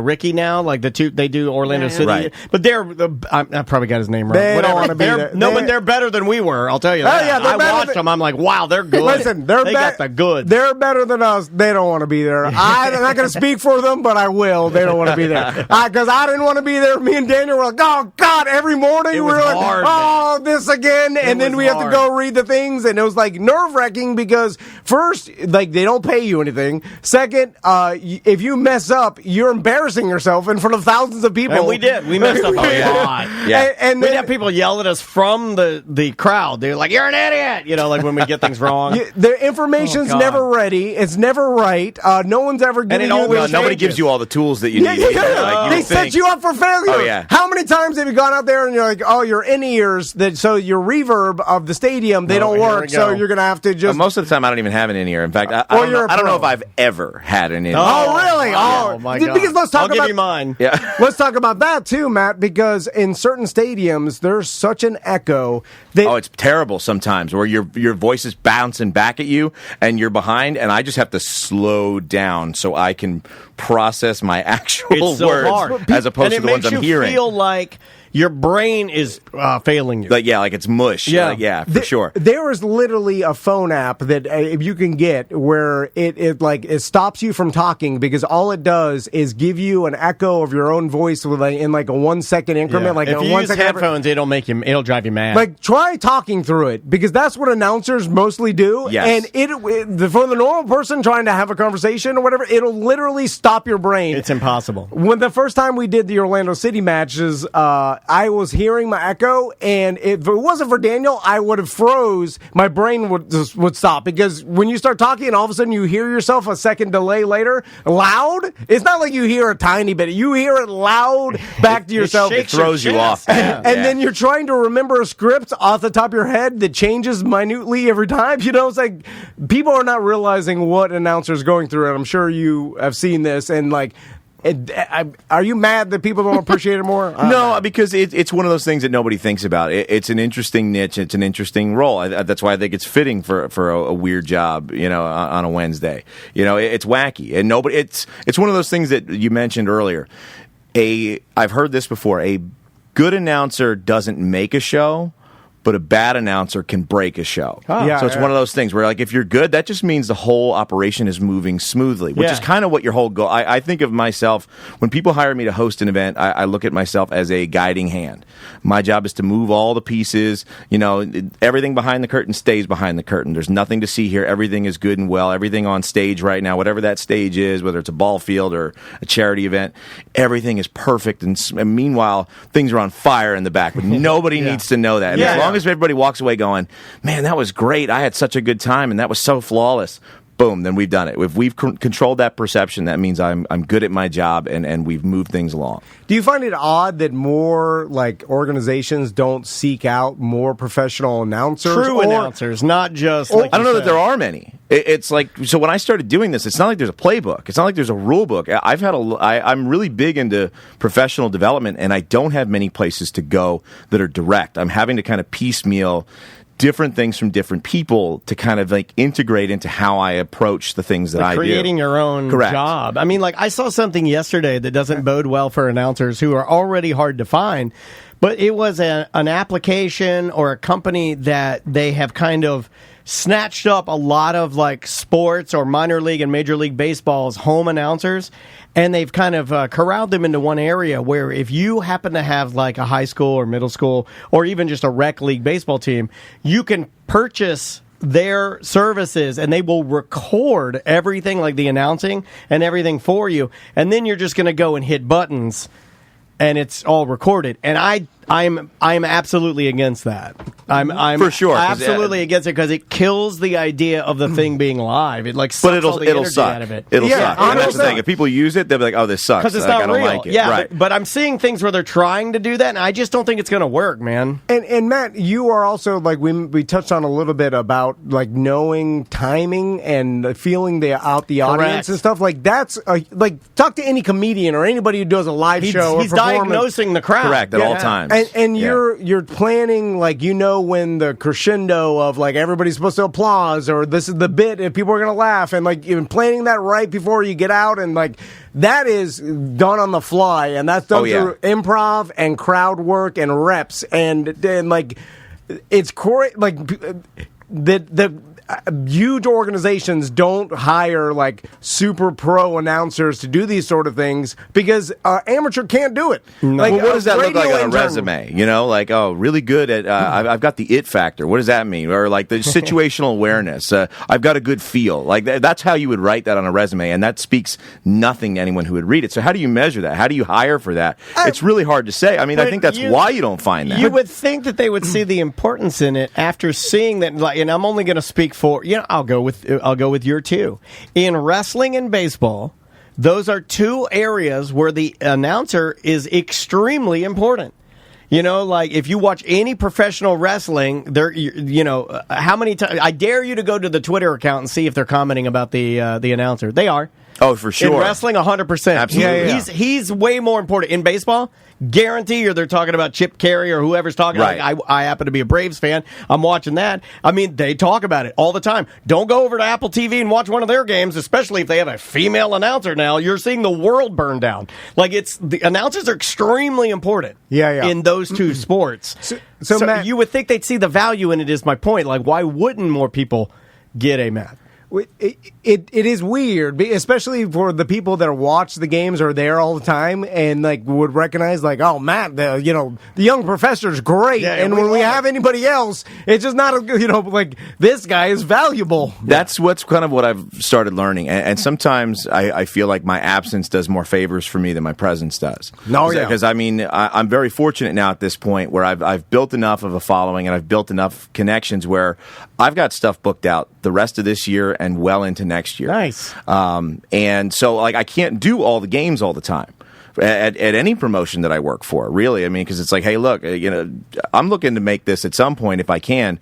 I want this to be my career. I want this to be what I do. I don't want to have to be in the classroom all day. It's not that I don't like that, but like burning the candle at both ends, there's only so long you can do that for. And I'm really passionate about performing, and I feel like that's where I'm best. Because I'm really good in the front of the classroom with the kids, and then when I have to sit and grade, I am hating life. Yeah. I just hate having to do that part, all the administrative, the nuts and bolts of what you have to do. How are the family about, like, I mean, you sound like you're very much like us. You're a hustler. You're always staying busy. You're always trying to take advantage of the opportunities. How does the family integrate into how busy you are? I mean, if we are talking weird job, I guess your weird job is your announcing job. Your teaching job is that's your most important job for family.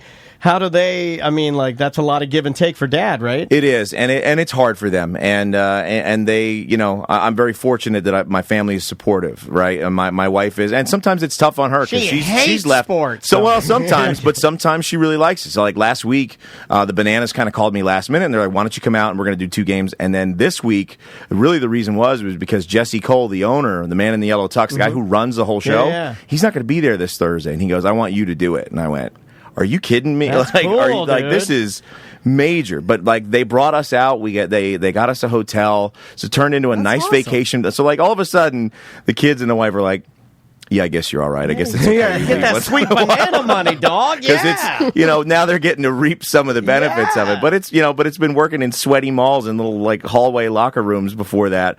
So it's not always been glamorous. But you're still young. I mean, you play your cards right, man, and this thing could I see the dream. I see it. Well, it's attainable. Look at Bruce and Michael Buffer. How old are those guys? They're still doing it. Right. I'm 36, so you're a baby, dude. I still got some time, and there's legs to this position. As long as I can keep my voice, and it's good. Hot right now. It's hot right now. Yeah, it's moving and shaking. That's for sure. Are you mad about how much Michael Buffer's made? No. Are you serious? No. Because he wants to follow. Because that sets the template, right? Yeah. That shows you the capacity for what is out there, what can be available. Can be done if you're able to nail it down just right. Hundreds of millions. Yeah, hundreds. Well, that's what's funny because people always, as an announcer, people always be like, "Oh, can you say let's get ready to run?" And I'm like, "Nope." No, sir, I cannot. Do you have a catchphase of your own? No, and you know what? Can we help you invent one? I'm all for it because I feel like that's the missing piece. Bananarama! Well, it's like it depends because I work so many places. Yeah, so it's like you got to be generic, right? You've got to. There's certain things that I do. You know what? Somebody needs to go ahead and grab it because it's hot. And even though I hate it, I know it's super popular. I said it to my wife this morning when I found my Diet Mountain Dews are back on the shelves now. These pink ladies, as I call them, the Spark Zeros. They're back. And when I grabbed one, I yelled in the 7-Eleven. I was like, "Let's go!" That's what everybody's. Yeah, everybody's that's like all about kid, the "Let's go." Yeah. And then they say it different ways. Like kids like to say, like they'll look at "Let's go, let's go." Yeah, yep. It's all depending on the context. Yeah. Why is it "Let's go"? I don't know, but so it's generic. Everything has to be short because even Bruce Buffer. His whole thing that he makes money is it's time. Yep. It's time. It's time. It's 2 words. Yeah. And I'm like, and that's what's, and like, I've tried to play myself, but it's like, it's something time. What if you you're just deriving it. No one said a question. What if you were like, what? Yeah. What if that's yours? I don't know. I don't like. What does that do to the crowd? I feel like that just leaves people going. I'm mad. I'm mad at the "Let's Go" spectrum because you could either flip a water bottle and scream it or score a touchdown now, and I'm like, no, there's got to be some sort. And if you put a name in the end of it, it's something completely different. You got to do something a little more awesome than flip a water bottle. Anyway, Maisie can do that now. Celebrate your wins, man. I'm all for it. Flip that water bottle. Let's go. Land it. Nail it. Let's go. So, I want to talk about when things go poorly because I knew this was on your list. I knew this was on your list. And so, do you have outs or like go-to bits or go-to things like a magician or an illusionist? Yeah, like if something's wrong or there's the production team is telling you in your ear or stage left, keep it going. You know, like because we have to kill some time here. Do you have go-to bits and crowd stuff and things that you do if you need to? Depending on what the situation is, I do. I mean, some of it, especially if you're on the field and you've got your 90 seconds to nail this promo, and especially like when you're using kids and you're sitting there with that kid right there before you go out, you're like, all right, we're going to do this. We're going to do this. And say it back to me. Say it back. And then you get out there and go. And everything is gone, and everything is going horribly wrong. And then it freezes. Or it just keeps running. That's it, because we do like where the kid. So with the Tortugas, the kid races the mascot every night, and his name is Sheldon. I dread it. Yeah, his name is Sheldon. Sheldon races. Let's show a little respect. Sheldon races the kid, and a lot of times it's good, but it goes remarkably wrong. and sometimes I have a handler down there that's like supposed to like be the end point. I've watched the handler, like the kid goes by and the handler just goes, "Hey." And just the kid runs by. And the other day I was in like smoking loafers, and I'm like running, sprinting on the field, like ice skating, trying to catch this kid. And I was like, oh my God. And like people are laughing, but you have to say, you know what? What are you going to do other than just laugh with everybody? You're like, you know what? Welcome to the show, everybody. We're just having fun. Well, it does have a certain there is a charm about in like seeing what you do and trolling your page a little bit and kind of lurking and going through it. There is a certain amount of charm that you're not going to get if you get too top tier. Correct. You know, you want things to go wrong a little bit. People a little bit because it's funny, and that's really what we're trying to do at the end of the day, right? Is keep people entertained because that's something I learned from the Bananas, and I'm trying to integrate more with the Tortugas. Is it's not really about the field on the play. Like last week, the Tortugas were on the road against the St. Lucie Mets. They got swept. They played 5 games. They got beat all of them. Yep. And they haven't been playing all that well at home. So we can't control the product on the field, right? That's them. What happens between the lines, that's the players, the coaches, that's the decisions they make. Sure. But we still need fans to come out and be there and have a good time. That's my job, right? That's what we're doing. Yeah. We are creating the experience. I'm cutting audio and drops to throw up so that they have good stuff to play in certain situations. We've got the right music for the right scenarios. We're doing the right bits. We're trying something new every night just to kind of keep it interesting for people to come out every night because we've got season ticket holders. Man, I'm in. That's what it's about. And people are staying to the end of the game. People are. I feel like I know. Like last 2 Sundays ago, when we were home, we had 1,500 fans on a Sunday, which was 300 more fans than every other team in the Florida State League combined. Nice. You know, it's kind of tough to go from Banana Ball where we've got full stands all the time, but like the fact that we are delivering that kind of experience that we're out, and Daytona's not the biggest city compared to the other cities in Florida State but there League. is a market there because I've been mentioning my new, love of baseball, and it's not a joke. I mean, like I actually watch baseball every night because it calms me down. I enjoy it. I enjoy the mental aspect of the game. I think it's really, really cool. I also think what a valuable tool for the Tortugas to have a guy that's literally on the top tier of these teams. I'm sure that they literally shelled in the Tortugas. All of them would do backflips if they were just like very similar to what the Bananas are doing, and they have you as a resource. I mean, that's invaluable. Matt, let's end here. What's the bit that kills every time, that no matter what? The classic. The classic bit that always works, never not fails, that the audience loves. Is there one particular? And then, has any of your bits that you came up with ever been stolen by Major League Baseball? Because they do some of this stuff too. They do that. During like the 7-inning stretch and stuff like that, where they'll remember the Freeze. Who's the mascot of the Freeze? That someone races them every time. The Braves, right? The Braves. Yes, okay, yeah. And then so they do a little bit of this. They were giving out Freeze bobbleheads the other night. Yeah. So I feel like they are borrowing from the popularity of minor league bits sometimes. So none that I've necessarily created. I've done my share of borrowing as well. Like we do something we started doing this season that I feel like kills every night is we do the Titanic cam, and we've got like a little boat that's like in the front of the screen, and when the camera goes on, people they're like rows on the front of the Titanic. I love that. People like getting weird to it and having fun, and I'm kind of calling people out and seeing them get silly up there. That's always fun. Put Tom on there if he comes with me to a Tortugas game. You got to put him up there. I'll be shamed in doing it, but I will be miserable. Oh, you'll be so mad. I'll be mad. That would break up the show. But I'll do it because the audience wants me to, I'll be forced the to. pressure's on. He would talk to me if we came to a Tortugas game, which I might see you Sunday. My birthday is on the 12th. I won't be there Sunday. Damn I'll be there. I'll River City Wrestling. Well, hopefully I'll get to do a couple times where I can go and see you. But if I put you on the Titanic cam, you'd be very mad at me. No, but I'll do it. I will do it. I won't just sit there because it's more awkward.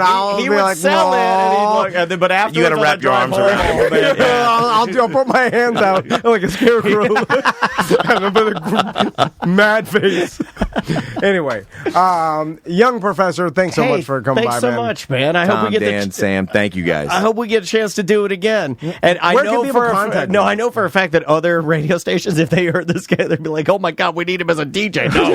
You don't want him working your stinky radio. Yeah. Do you know the fat slobs they put on radio? They have no business. They're horrible. Jeff Howell knows. Yeah. He's in a lobby. You know the fat slobs, right? Yes, I do. There you go. Confirmed. Yeah. So how can people contact you? A couple different ways. I'm on all social media. If you go to Facebook, it's The Young Professor. If you're on Twitter, it's at Young Professor G. If you're on either TikTok or Instagram, it's at MG The Young Professor. But if you type in The Young Professor, I'm usually pretty easy to find. Yeah, you're like one or two, I believe so. Hey, thanks so much, man. We appreciate it. We'll do it again, and we'll take a quick break and come back with more of Corporate Time. Welcome back to A Corporate Time. Let's do some voicemail email. All right. If you would like to leave us a voicemail message, easy ways to do that. 1-844-TOMNDAN. That is our number, 1-844-TOM, the letter N, Dan, and you can leave us a voicemail message or get our free app. You can get every piece of content we put out, every A Corporate Time with Tom and Dan show, every A Mediocre Time with Tom and Dan uncensored show, all BDM shows. If you subscribe, sign up, tomanddan.com/registration for more information. Let's talk about dual language programs. Hey guys, Michigan Chuck. Was listening to Best Of, and you guys were talking about a language program that your wife, Tom, or I think it was Dan, wife was learning a new language, and you were talking about... I think he's talking about the Duolingo app. Yeah. I almost got it confused with the thing your boys were in, because I thought he might be calling up, because we did talk about that as well. Because they were in a Spanish immersion program, I guess, or whatever. Made up languages not being real, but even if it was made by, like, say, Star Trek or something stupid like that, isn't it still really a language now that people communicate and understand each other? It seems like that would be, I mean, English wasn't always English. Somebody came up with English eventually, and now it's real. So I guess it's kind of the same, right? Here's where you're wrong. The reason you're wrong is people that... Okay, this is where it becomes a tough talk. Yep. And this is where it becomes I have to yuck on somebody's yum. Klingon is a real language. It just doesn't matter.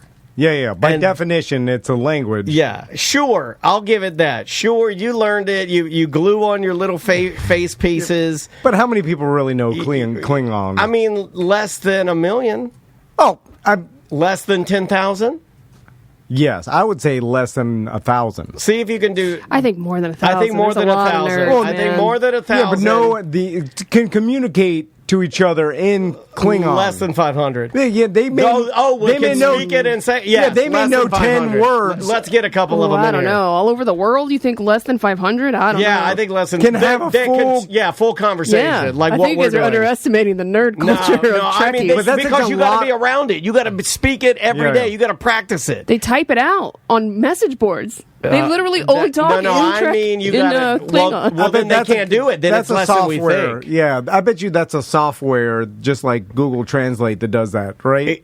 The Klingon? Yeah. But you got to know how to receive the information, download it in your brain, process it, and spit it back out. Yeah, that's a lot of practice. Yeah, and I don't think you've practiced it enough to do it. And more so than that, and where it really becomes a me yucking on your yum, it just doesn't matter.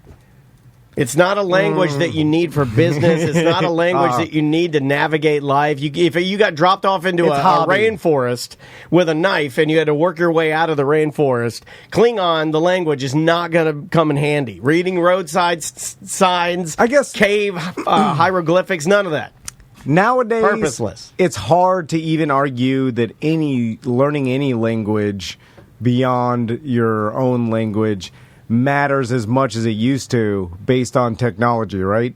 Because there's ways around communication, or technology has made communication possible if you knew nothing, right? Well, Klingon, you're only learning it so other nerds will be like, wow, they know Klingon, right? You're not learning it because you need to communicate in Klingon. If you needed to do that, you just it's a hobby. Yeah. You would just say it in English or Spanish. I mean, English and Spanish are your big dogs, right? Yeah, it was like my grandfather, like my mom's dad. He's like a businessman that had business in South America, so he learned Spanish, and he learned like some Japanese for importing, exporting reasons or whatever, or something like that. Anyway, but that was during a time, like we're talking in the 50s and 60s, where you literally had to communicate in Spanish to do business. Even at Texas State, Brazil, you don't need to know Portuguese. You need to know green means bring me the meat. Red means stop bringing meat. Just know your colors. Yeah. And so, like, you can get by in business now without having to know. You got Google Translate, too. Yeah. There's technology. Which is more embarrassing? Used to be impossible. Is it more embarrassing to know Klingon? Or is it more embarrassing when you peel off your headpiece and there's a little bit of glue still on your forehead from slicking your hair back because you wanted to look like Worf? Wasn't that his name? Worf Wednesday, yeah. It's actually... That's a Oh No Radio show thing. I didn't know. Worf Wednesday. I was like, oh my God, that's a thing? It's impressive just... Worf was a black guy, right? Mm-hmm. Yeah. It's impressive just... Why do you have to be the black guy? The amount of time. Make the white guy the Worf. I think they did... I think there's no plan. Black guy, make him the Worf. I was like, that's racist. Anyway, Data. What was he? He was a green android, right? Data was an android. Powdery android. How's that work? Why is that android powdery? He should be metally, right? You nerds don't know nothing. Let me show you how to nerd. I'll fix it. They don't want to put too much budget into. So they just made him a powdery android. Just powder him up. His eyelashes did look very powdery. It always blows my mind when I think about my dad used to like Star Trek. Oh, did he there wasn't anything to watch back then. MASH and Star Trek. Was it like, that was the only thing on? Yeah, we didn't have cable, so we didn't have a lot of options. I like that Worf's the black guy. But even in cable, there was like 30 channels, like at the very beginning. But at least you had other options than Star Trek. Bruce Springsteen had a song, 69 channels, and nothing's on. Yeah. Or 99 channels, something. There was barely any options. Like, there was only one show. There was a series about war. It was MASH. Yeah, like, a goofy show. Had a cross-dressing guy running around, the doctors. Yeah, there's that. There was. Then you got Worf. Is Taxi a show? Taxi was a show. Yeah, with Andy Kaufman. Was like, what, 80s? That was heralded. Andy Kaufman and Squiggy. Cheers. I love me some Cheers. What was in the What shows are in the 70s? Welcome Back, Kotter. Starsky and Hutch. Oh yeah, what's the A-Team? Was that 80s or 70s? That was 80s. That was 80s. A Dream of Jeannie. All garbage. Bewitched. What was Dukes of Hazzard? When was that? I want Dukes of Hazzard, but with a Worf. I think that'd be good. The Worfs of Hazzard. Next email. Dunedin Blue Jays. Hey, Dan, longtime listener, and recently you've talked about getting into minor league baseball a bit. Disgust. Whoa, what was that? The guy who was saying you were disgusting. Okay. That was the Worf that lives under my desk. I work for the Toronto Blue Jays, and our low A team plays in Dunedin, Florida. I would love to get you and the family out to a game. Maybe even get you guys in for a tour of the stadium and our player development complex. Let me know if you have any interest. I do. You guys want to go on a Dunedin? I love Dunedin. All right, let's go to a Dunedin Blue Jays game. You guys want to take in the show? I mean, taking a big league game. Eat some peanuts, eat a hot dog. Totally down. Stuff our pockets with hot dogs like the sports writer Jerry Green used to do at Orlando Magic games. I like... Bless his soul. Beer. Ultimate stress, so baseball's not really my sport. I think you're going to like it. Well, you're going to bet on it. And you're going to like it because you're going to bet the entire show. And then also, I'm down... Can we go when it's cooler? It has to be summer. It's we hot. Gotta go. Sunday game starts around 3:30. That's where the stress comes in. Sunday, 3:30, right in the sun. Get us tickets in the sun. I was standing, watching my sons, putt around the golf course in their golf class, and I was just waiting till the end of their lesson, and it was just 10 minutes of me standing in the hot. I mean, too hot. It was it's terrible. 4:45 or 5 o'clock. It's just the sun. Yeah. I'm like, God. It's hot. I was walking. I'm like, I can't stand here. I'm like, I'm not that old, but I have to stand underneath a tree because I'm like, sun is just beating on me. Crazy. I was walking to Publix to get my sandwich this morning. I ducked into the Pilates place real quick, and I was just like, but I knew I didn't need to be there, but I needed some air. I just needed to get cool for a second. Yeah. I mean, I'm sure they got it figured out with the shade and everything, but God, hot as hell. Let's try this one. What's going on, dudes and chick? It's Big Rick, and as I drive by the studio here in lovely Orlando, Florida, I think to myself, after hearing some of the awkward stories from the best of, what was a very kind of awkward proposition or sexual experience that you've ever had? Say mine. I went on a first date. Went into the ocean with this chick. We went surfing, and the waves were kind of null, so we kind of hang out, and we're in the water together, kind of floating around. She gets close to me and tells me that she wants me to do things with her, but then she says, "Put a knife against my neck." Oh. And I was like, no. And that was the last date I had with her. So, wait, in the water she wanted that? What, do you carry a knife with surfing? Put your scuba diving knife against my throat. It's the only way. What do you think if I ask... I think he's a liar. I'm kidding. I'm joking with you, Big Rick. If I bet Big Rick right now that he... no. If he could surf a wave right now... While holding a knife to a young lady... Oh. Just surf a wave. Yeah, he can. He surfs. I was going to say, he used to surf a lot. I don't know if he still does. Yeah, well, that's what I mean. He surfs better than you can. Do you think he could surf a wave right now? Yeah, absolutely, yeah. He surfs. I may make a bet against that. A big rig. Are you going to start? How big is this board? It's very big. It's a big It's board. very big. Like you're talking it's the about size of flat Earth. I mean, the guy is a giant. Yeah, he's a big man. Like, how He rides is it even tiny physical? boards? Yeah, like, is tiny it, boards. You know, the guy is a giant. Yeah, he probably rides like an 8-foot board, 9-foot board. Like an 8 or 9 foot long board. Yeah, like, it's huge. He's got a huge board. It's huge. It's taller than the 13 or 14-foot board. Like, it comes in 2 pieces, like a pool cue. You gotta screw it together like your Minnesota Fats. Rick, I may be willing to make a bet if you send me a video you surfing current day. And I hold up a newspaper on the surfboard. Not 15 years ago. I'm talking today. Here's what I would say, as you know, Rick's a friend of the show. I have heard of him surfing. I've heard tales that he has surfed since the beginning of time. I've heard these tales. I have never seen him surf. So either he can surf a wave right now, guaranteed, or he can't. He's just been lying about surfing for like 20 years. You see what I'm saying? Like, no, I believe. I feel very confident that he is ingrained into surf culture. I believe that. I believe the puka shells. He's got the board shorts and the flip flops. Yeah. Wait, he's in there. He's in that wheelhouse. That's his lane. I once did a double backflip off of a bridge. Okay. Yeah. I cannot do that. They right? say once you've surfed once, though, that feeling, it never leaves you. The feeling of the salt air in your ears. Just throwing it out there. I think, we got a surf challenge. Back to the knife against the throat. If anybody asks me to do anything like that, I'll do it. All right. I bet you would. Yeah, like, I don't know. Why wouldn't you? It's for play, right? It's not helping me out much, so probably not going to do it. Like, to me, it'd be more distracting. They asked it. I know, I understand that, but normally when I'm trying to get mine too. And it's going to be a little distracting. Like, I'd be too nervous, I'd slip. Yeah, well, afterwards, it would have to be a dull knife. Afterwards, slow cutting. Yeah, like a prop knife. Yeah, something like I that. borrowed this from medieval times. Can it be plastic? Can it be plastic? Yeah. Like, I'm not doing a real knife. Not serrated like one you get from Kentucky Fried Chicken. The thing will go right through your jugular. Because it's just role play at that point, right? Unless they're not mentally stable and they decide to jump forward. Maybe they want you to cut them. Maybe they like how well do you know this lady, Big Rick?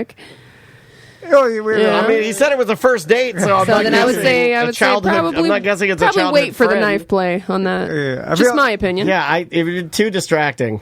I'll be holding a knife and be like, "Hey, just be cool." Or like, what do you want? Cool. Just think about it. Like, then afterwards, hold on. I mean, they want a fantasy of me. Yeah, but they don't want you to say "be cool." They want you to be rough with them. That's they the whole probably want you to be like, "Give me all your money, you whore." Is it a robbing? I don't know. Is it? What scenario I is don't it? know. Is it? Am I robbing you? Am I? I mean, there's a lot of different scenarios. You could say. They want like a simulation of yes, correct. Maybe they want you to scream like, "I use this. This is the same knife I use for the mayonnaise." Like you're a sandwich person. I don't know. Could be anything. She signs a waiver saying no waivers. Or there's something she never waiver. Like they say like, hey, this is just role play. This is why I wouldn't do it. It's also distracting because afterwards, once she's climaxed, I got to go like, let me go put my knife down and let's do the boring stuff for me. I just like back rub. I like it when you touch here. Weird thing to ask a person you just met. Have you done any kind of role play or any type of play at all in the bedroom? Yeah, this guy is all business. He doesn't like Buzz Lightyear. Silent business. Yeah, I do. I feel too goofy. He's so business. He wears a suit, just the top half. What if you wore a mask so that they didn't see your face, like that fish mask? Would that make it easier to pretend like you're somebody else, kind of like when you did the whole bear suit thing? Pretend you're fish mask man. Well, I'd have to be in the situation. Could be like the Shape of Water He's so business, like, that afterwards, you shake your wife's hand. You're like, good job. Yeah, thank you. Yeah, no, I mean, it's weird to me to, start pretending to be other people. Do you ever compliment during? Isn't that what you want? You ever compliment during, like, oh, my God, your blank looks so blank, or I love it when you blank Easier than getting into the waterfall lifestyle is to just pretend you're someone else, right? Then you don't have to integrate anyone else. Yeah. Yeah, but it's hard for me to, I'm Pete Davidson.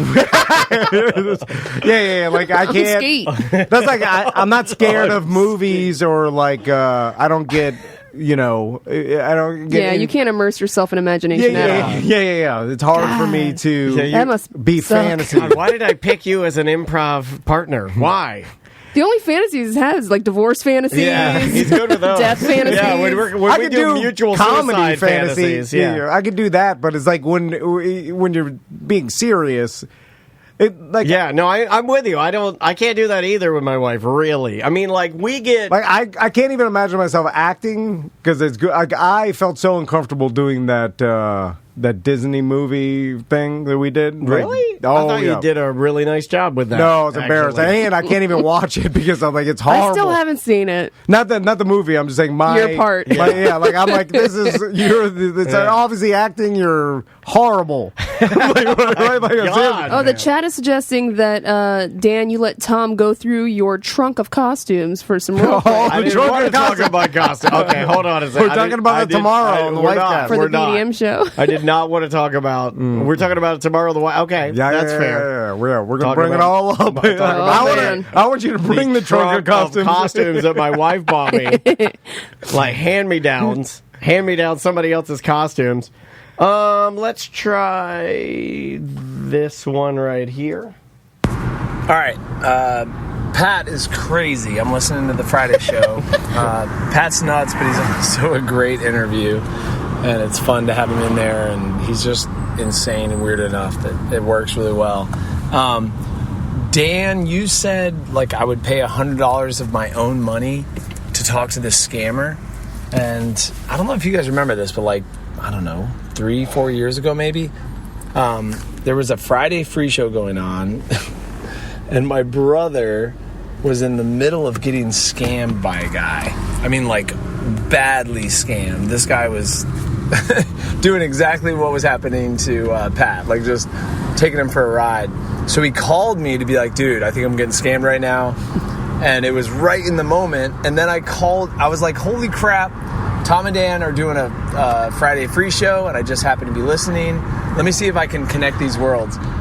I happened to work it out that I got my brother, who is on the line with the scammer, to call you guys as I called in, and I connected the lines, and it was almost like you couldn't care less. So I tried so hard to connect these worlds and get a scammer on the line so you guys could interview him, and you didn't seem to really care a whole lot. And it was amazing because he was on there and talking to you guys, and he was telling my brother, like, proudly how he got him and scammed him and took his money and whatever. And it felt like you guys were just very quick to get off the phone. But I know that, things... we hurt your feelings, little baby. What else to do? Like, at the time... I don't remember any of that. I don't remember that either. I have no recollection. The chat room does. This guy... but it probably just didn't fit in the vibe of the show. Like, you're like...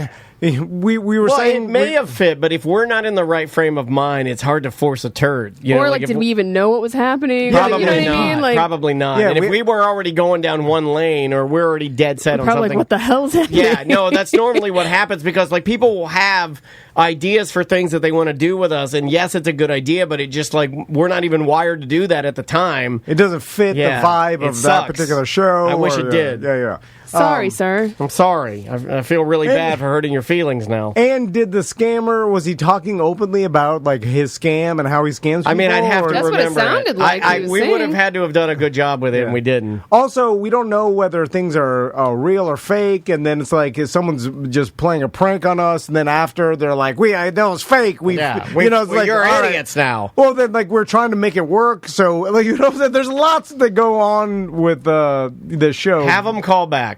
Yeah. Have the scammer call back. We'll do it. We'll talk to anybody. All right, now let's take a break. We'll be right back with more Corporate Time. Welcome to A Corporate Time with Tom and Dan. I'm Tom. I am Dan. Samantha, our producer, is here. Hello, Sam. Hi. What's the weather like today? Gonna be 125 today? Yes, correct. It's hot. It's really hot. Yep.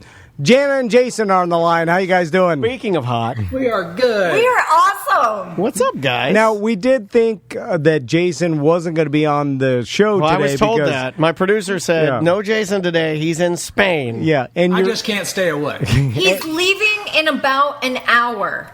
We're literally taking him to the airport. Actually, I was going to take him to the airport as soon as we got off with you guys, but instead I told him to get an Uber. Is that bad? No, that's bad. fine. It's fine. Yeah. He deserves an Uber.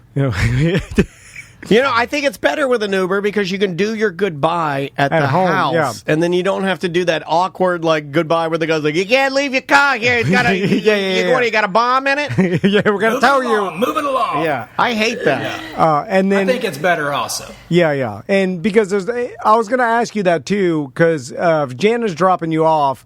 Because normally when you drop someone off at the airport, you get out, they get the baggage or luggage out of the trunk or whatever, and then you do the goodbye, do the long embrace. You do the goodbye at like the sidewalk at the terminal while the guy yells at you. Hey, along. you got to move your car. There's no bombs allowed here. But Jana, because it's more of a pain in the ass for you to get out and back in the car, do you do the goodbyes inside the car? Out of the car. I don't even take my wheelchair. I like that. I like that. She would be the Uber. It would be like, hurry up, get out, get your bag. I gotta go. Yeah. I'm getting yelled at here. I'm gonna leave here. I'm gonna go get a Krispy Kreme donut. So Jason, it's early or something. Now Spain seems like an awesome destination. Why aren't you going to Spain, Jana? Okay, this is how this all went down. We have been wanting to do the Camino de Santiago. Jason's been wanting to do this hike for a very long time. And so I finally said, put it on the calendar, because you talk about it, and it's exciting to talk about, and it's fun to envision, but it's not real until you put it on the calendar. So I said, do that for 2023. So he did that like 3 weeks ago. He put it on the calendar, and when he did, 16 days ago we talked about it. He got a Woody. Like, he got so excited about it. I haven't heard that in a minute. Talking about We're gonna bring that back. We're gonna bring back the Woody. I haven't heard I got a Woody. Look at that. You got a Woody from Spanish Trail. There was some excitement. Yeah. Seriously, the energy of my husband shifted. Yeah, big wood energy. He couldn't stop researching it, and he couldn't stop talking about it. Look at my Woody. He just was a different man. And finally I just said, if you want to go over there so badly, why don't you marry Spain? What's stopping you? Like, why don't you just go? Yeah, why don't you get the hell out of here? Well, I thought it sounds like you guys are having a divorce and your husband's moving to Spain. Hold on. We talked about this before, and I thought this was an adventure you both were going to do. Yeah. So we talked about it, but then it came up in our morning coffee that we were on Facebook on the 1st of this month. And when we got off the coffee, she saw how excited I was. She goes, well, why don't you plan it? And then, so I said, I started planning it. And she goes, you're so excited. Why don't you just go, see what it's like, and then we'll do it together later. So I said, okay, I'll plan it. And I said, well, when should I go? She goes, go now. And I thought, okay, well, when's the most convenient time to go? And we picked today. And one other detail to add. But pretty soon to go to Spain to walk some old. Turns out the most convenient time is in 20 minutes. So as soon as we wrap up this interview. So you're going to Spain and walking this trail by yourself? The Woody Trail. Yeah. But I'm doing a shorter version. So I'm going to do a 100-mile version, and then we'll go back either in September Wait, or you're going to walk 100 miles? That's the short version? Oh, there's a song about that. We're forgetting a major detail here. I'll do it naked. No. Wow. He was trying to research the accessibility of all of this.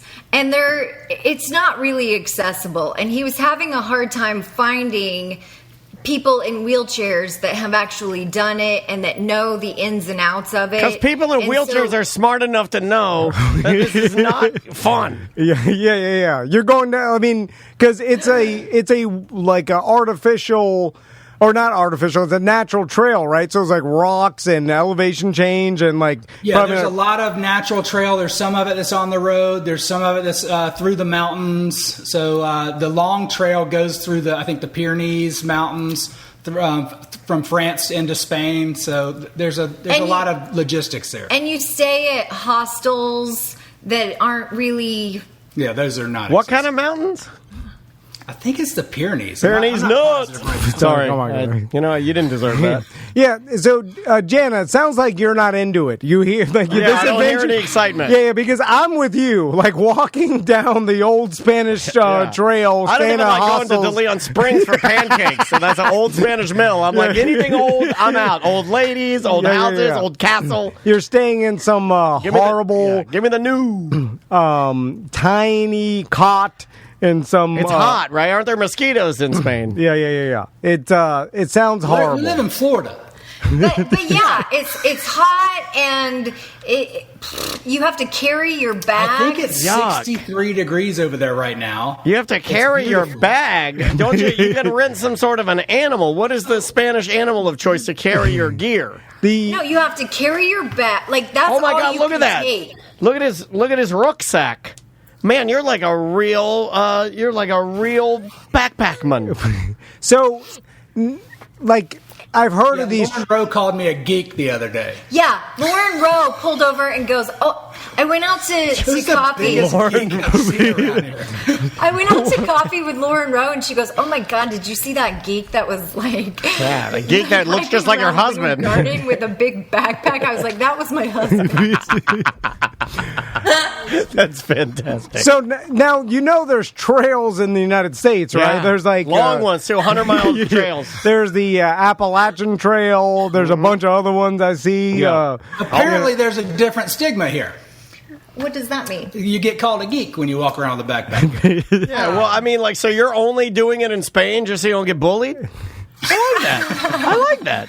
So how long is this going to take, Jason? 100 miles. So it's about 11. I think I'll be gone. I'll be back by the 1st, but it's 11 days that I'll be actually hiking. But he's only doing a portion of it this time.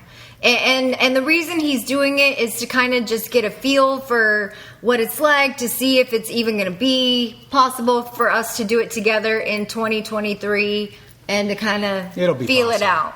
Okay, so that's a good idea. I'm glad we're talking about this because you and your wife are taking a trip. We just we had this conversation. We pre-recorded Friday Free Show. We were talking about this RV trip that we're taking for summer vacation, basically, and we're taking an RV all the way up to Pensacola. And you've covered your RV and start living lucky magnets. For people to write their dreams on. I just thought of something. You know how like the new thing is to microdose like different drugs like mushrooms and ketamine and then ecstasy and everything's about microdose. A little bit of ecstasy and then a little bit of you and me.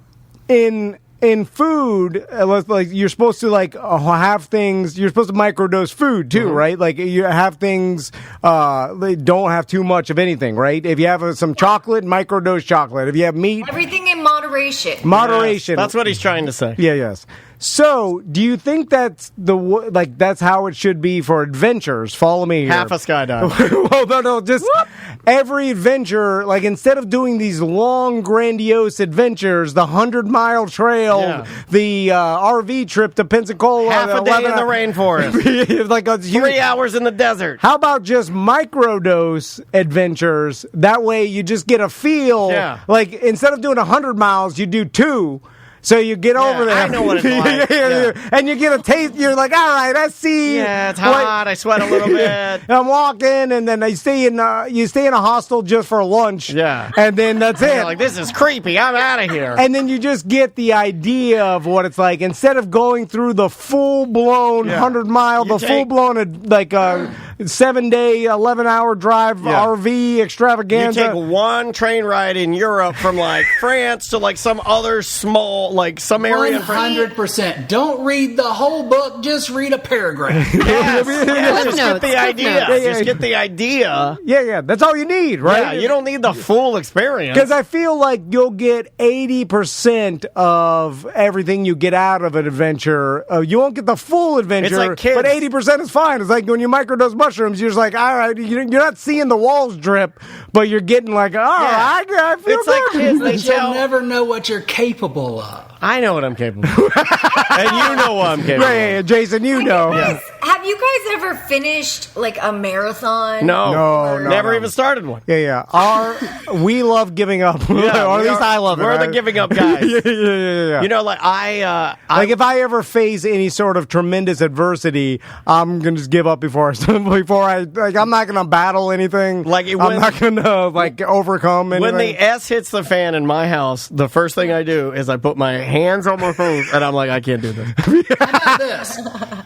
Microdosing sex so that you never finish. It's called edging. Yeah. Oh, my wife microdoses sex. Or how about microdose the finish? Little squirt. Just like so this is the thing. You just get a 2-second. You want to have the full experience, and that's what I'm saying is you want to make sure that you actually get to the end and have that the feeling. Accomplishment. Climax? Yeah. Well, I understand the feeling of accomplishment, but could you get a miniature feeling of accomplishment? That's me. I am the miniature feeling of accomplishment. Like getting, accomplishing. Depends on what you're accomplishing. A small portion of the adventure, like 5%, and then you're like, all right, I did a little bit. I did it. I got the taste of it. What I was going to say, it's like a kid. It's like they say that your kid, the most formidable years, where they really learning until 7 or 8. So Maisie turned 7 yesterday. I mean, I'm done. I did as much as I needed to do. Everything else is incidental. So, to apply this same logic to your trip, all you need to do is the first 7 hours of the trip, and then you're out. Then you're done. Is there a way? You can play in a game, but you're not going to know what the game really feels like until you win the game. But what if you win the game and you're sitting on the bench? You're still part of the team. Right. I mean, World Series championship. You get the ring. Both philosophies. I think the answer is yes and yes. But the thing is, when you've been on the bench, you've also been in the practices. So you've put in the hard work. You've taken the hits. Okay. So there's a whole spectrum of actually going through a lot of the pain and a lot of the hardships of getting to the finish line. That's what I think. Okay. What if you just went to one practice and you quit after you're just that's what I told my daughter to do. I just go to one practice until you get your uniform. That's all anybody cares about is having a uniform. Is there a way to get the same? Because I think everybody realizes that the feeling of accomplishment is something that's hard to replicate, and not a lot of people feel it. Especially when you become an adult, you get caught up with work and kids and all these things, and then you never really go on these grandiose adventures, or you mentioned Ironman or marathon or something, set a goal that's is super hard and train for it and accomplish it. I understand that every human being gets a lot out of that, right? It's good for your brain and it's good for your mental toughness and grit. Yeah. But is there a way to microdose that so you don't have to do the full amount of work? Make it more convenient. Yeah. Because I understand how it would feel great to run a marathon and accomplish that. But can you do VR marathon? Can you do something easier and just get a good portion of that feeling? VR marathon. You do Spanish digital marathon. You do digital Spain, right? And you go there in your VR headset. Because it's such a pain in the ass to go all the way to Spain. You know what? You're bringing up a really good point, because in life, sometimes we can't push ourselves to these grand adventures, and sometimes just showing up to work is a success. Sometimes we're in thriving mode and surviving mode. Those are two opposite ends of the spectrum. It's where we put the measuring line. Yeah, so sometimes just getting out of bed, that's a success. Oh, it's hard for me to get out of bed. Right? Hold on, Jenna, I feel like I'm poisoning you like Venom somehow. Yeah, you really are. What are you doing? What have we done? I'm getting you to admit that you're just going to work. I feel guilty, and then Jenna's like, you know what? You bring up excellent points. Cancel this trip. Cancel your trip. Yeah. Just getting out of bed is good enough. Well, it depends where you're at. Because sometimes when you are just surviving, sometimes we just need to say, okay, what are we measuring? Are we trying to It's not comparisonitis. Yeah, are we trying to measure achievements, or are we trying to say, you know what, I tried? I've told you guys my whole stand-up comedy where I totally failed, or I thought I did, but that's just perception. Really, it was a success in just showing up and trying. Right. Like that's a win, right? Correct. It's all in how you perceive it. The only thing we can control is our perceptions and the way we process it, the meaning we put behind it. So you're right in the fact that how are we measuring success? Don't tell him he's right. Well, please tell me that your first joke when you were doing stand-up is like, hey, this is my first time doing stand-up. Or sit down. No. Jason left. Yeah, he did. Too hard, too. There's a man that's got 1 foot in Spain. 1 foot in Spain. He's like, I'll laugh at that. I'll laugh at that. Roll after me. I'm out of here. Boom! Ow! That's a real jerk. No ride for you. You take the Uber. So, Jana, next time I need a joke, I'm going to have you write it. No. He loves writing bad. Oh, don't ask him to do that. So, Jana, what are you going to do when Jason's he's in Spain for 11 days? What do you mean what you going to do? You going to walk around naked, masturbate, eat pizza? Another wheelchair joke. Now Dan's coming out with a wheelchair joke. No, but that's what I do. I get naked. When my wife's not there, I walk around naked. I put porno on the big TV. I eat pizza for every meal. So actually, I started this. You know, it's funny you brought that up because I started this Netflix series called what was it called? /Life. Something. It was like a porno, and I was like, "Ooh, I'm going to finish with this." Long Dong Silver. And oh my God, Long Dong Silver. That's a 1998 reference. That's a Bobbit reference. You got to come out of the woodwork to make a Bobbit reference. Long Dong. Who? I am going to Long create. Dong Silver. Jana's writing her book. I am writing. I am doing all sorts of. You're writing a book?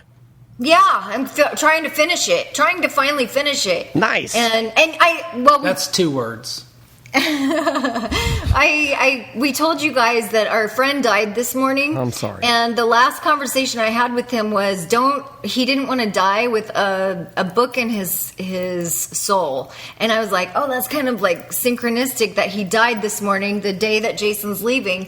I need to freaking write my book. Okay. So that's what I'm going to do.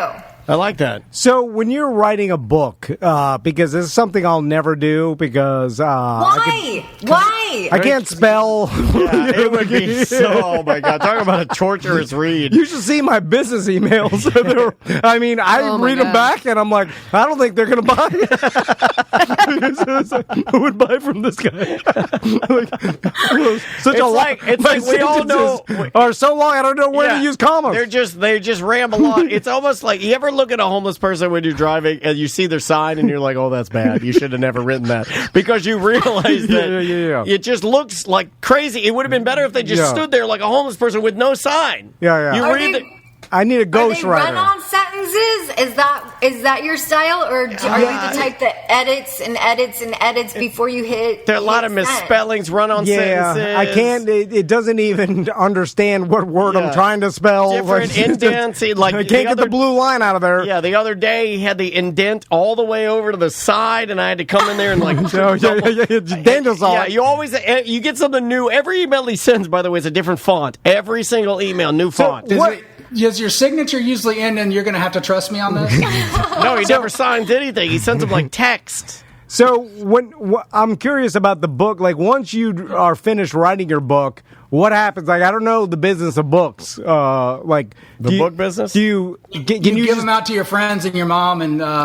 Yeah, I was like, oh my gosh, I'm gonna have so many people that are gonna buy my book. And Jason was like, let's literally write down who's gonna buy your book. Oh, he was crapping on your book. This guy's a monster. This guy is a monster. He's like, yeah, let's write down. He'll buy your book. Your mom, your dad. This ends there. That's about it. Right? Guy's a flaking monster. Tom and Dan will say they'll buy it, but they won't. Yeah, they lie to everybody. When it really comes lied to down Tom to Rhodes. it, Here's the thing. I don't even think my mom would buy one. Oh, my God. Like, when it really comes down to it, I think my poisoned you. This man has poisoned your mind. What happened to sweet, positive Jana?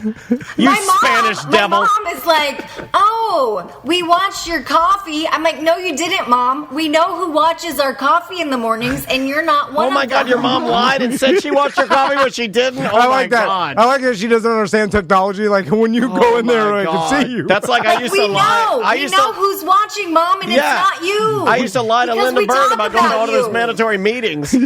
They'd be like, you got to sign in. I'd be like, run by there, sign me in. Come on, sign us in.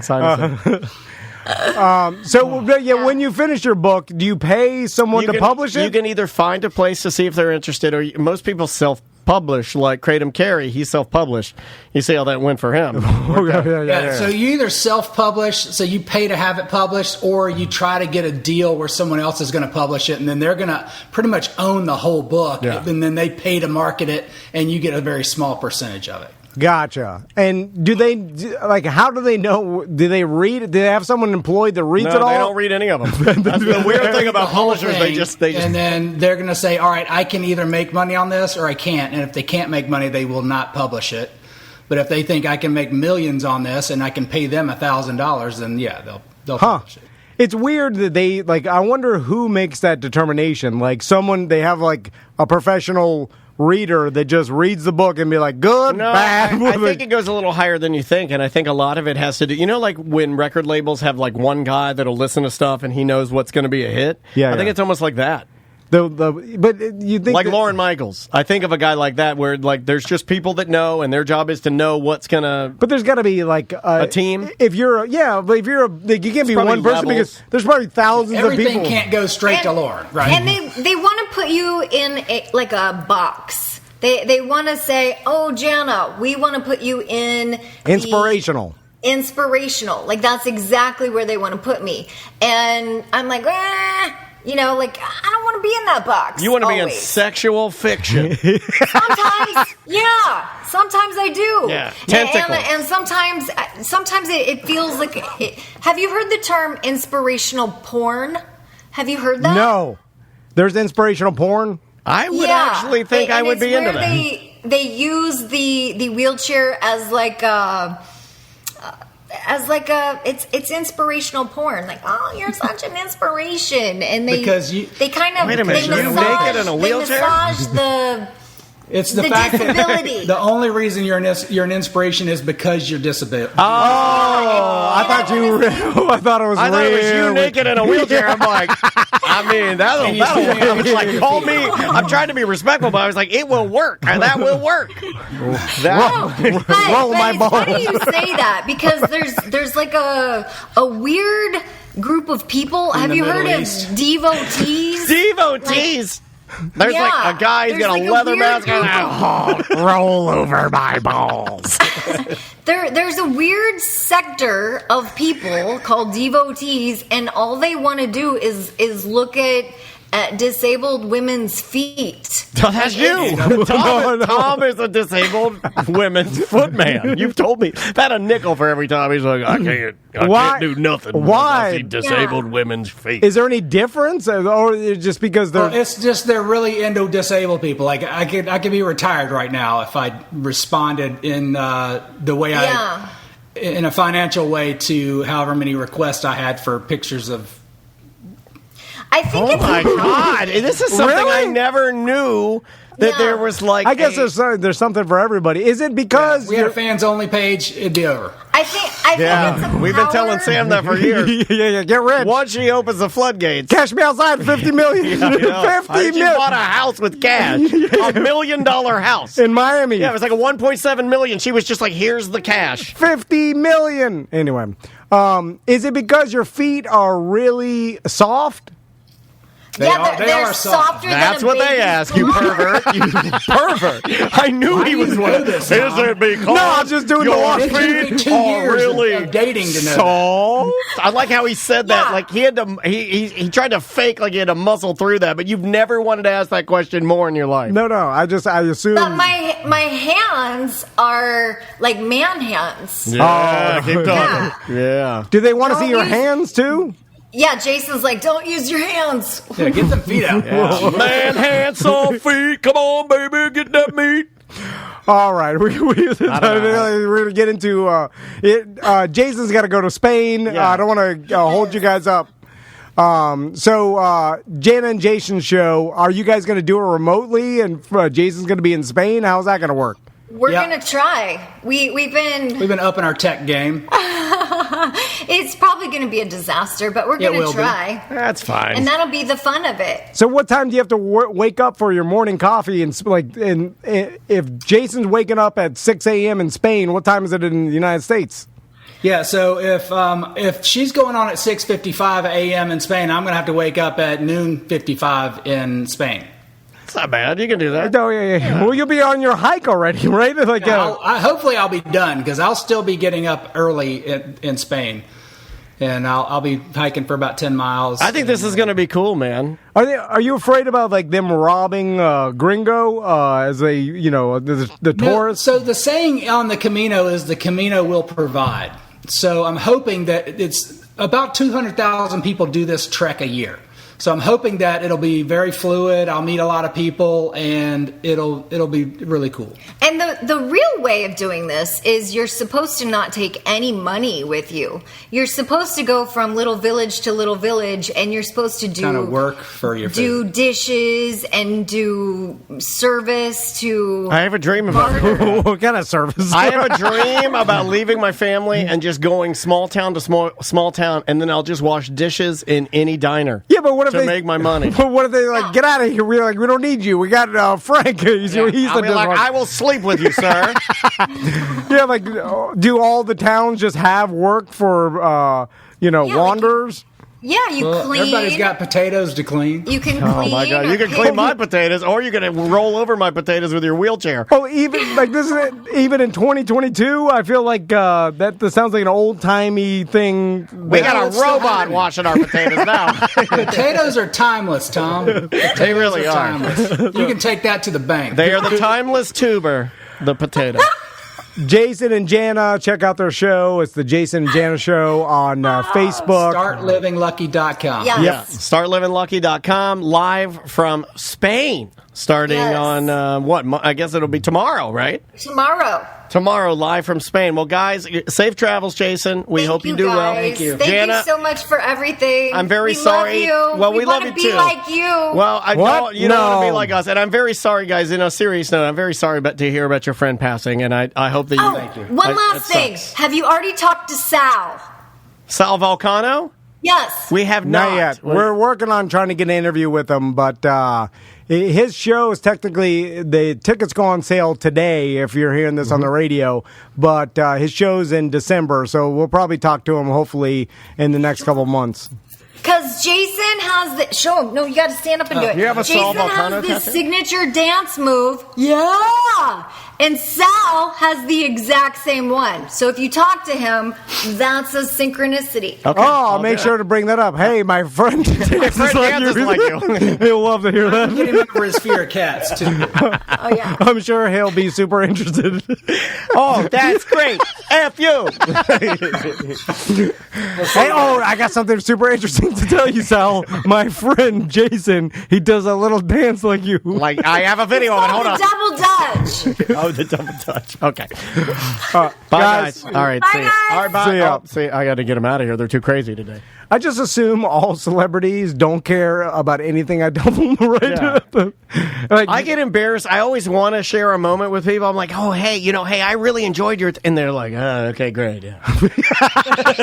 Yeah, because what do they care? You're a stranger to them. And they meet so many people. Yeah, I don't matter. I feel like they're just, they turn it on autopilot and they're doing the thing where they just meet people. Yes. And they say the same thing, like, oh, I love it, practical joke. Yeah, of course you do. Yeah. Like, I love this bit, and they don't even remember it because they filmed 800 episodes. They go back to their phone. All right, we'll take a quick break. We'll be back with more Corporate Time.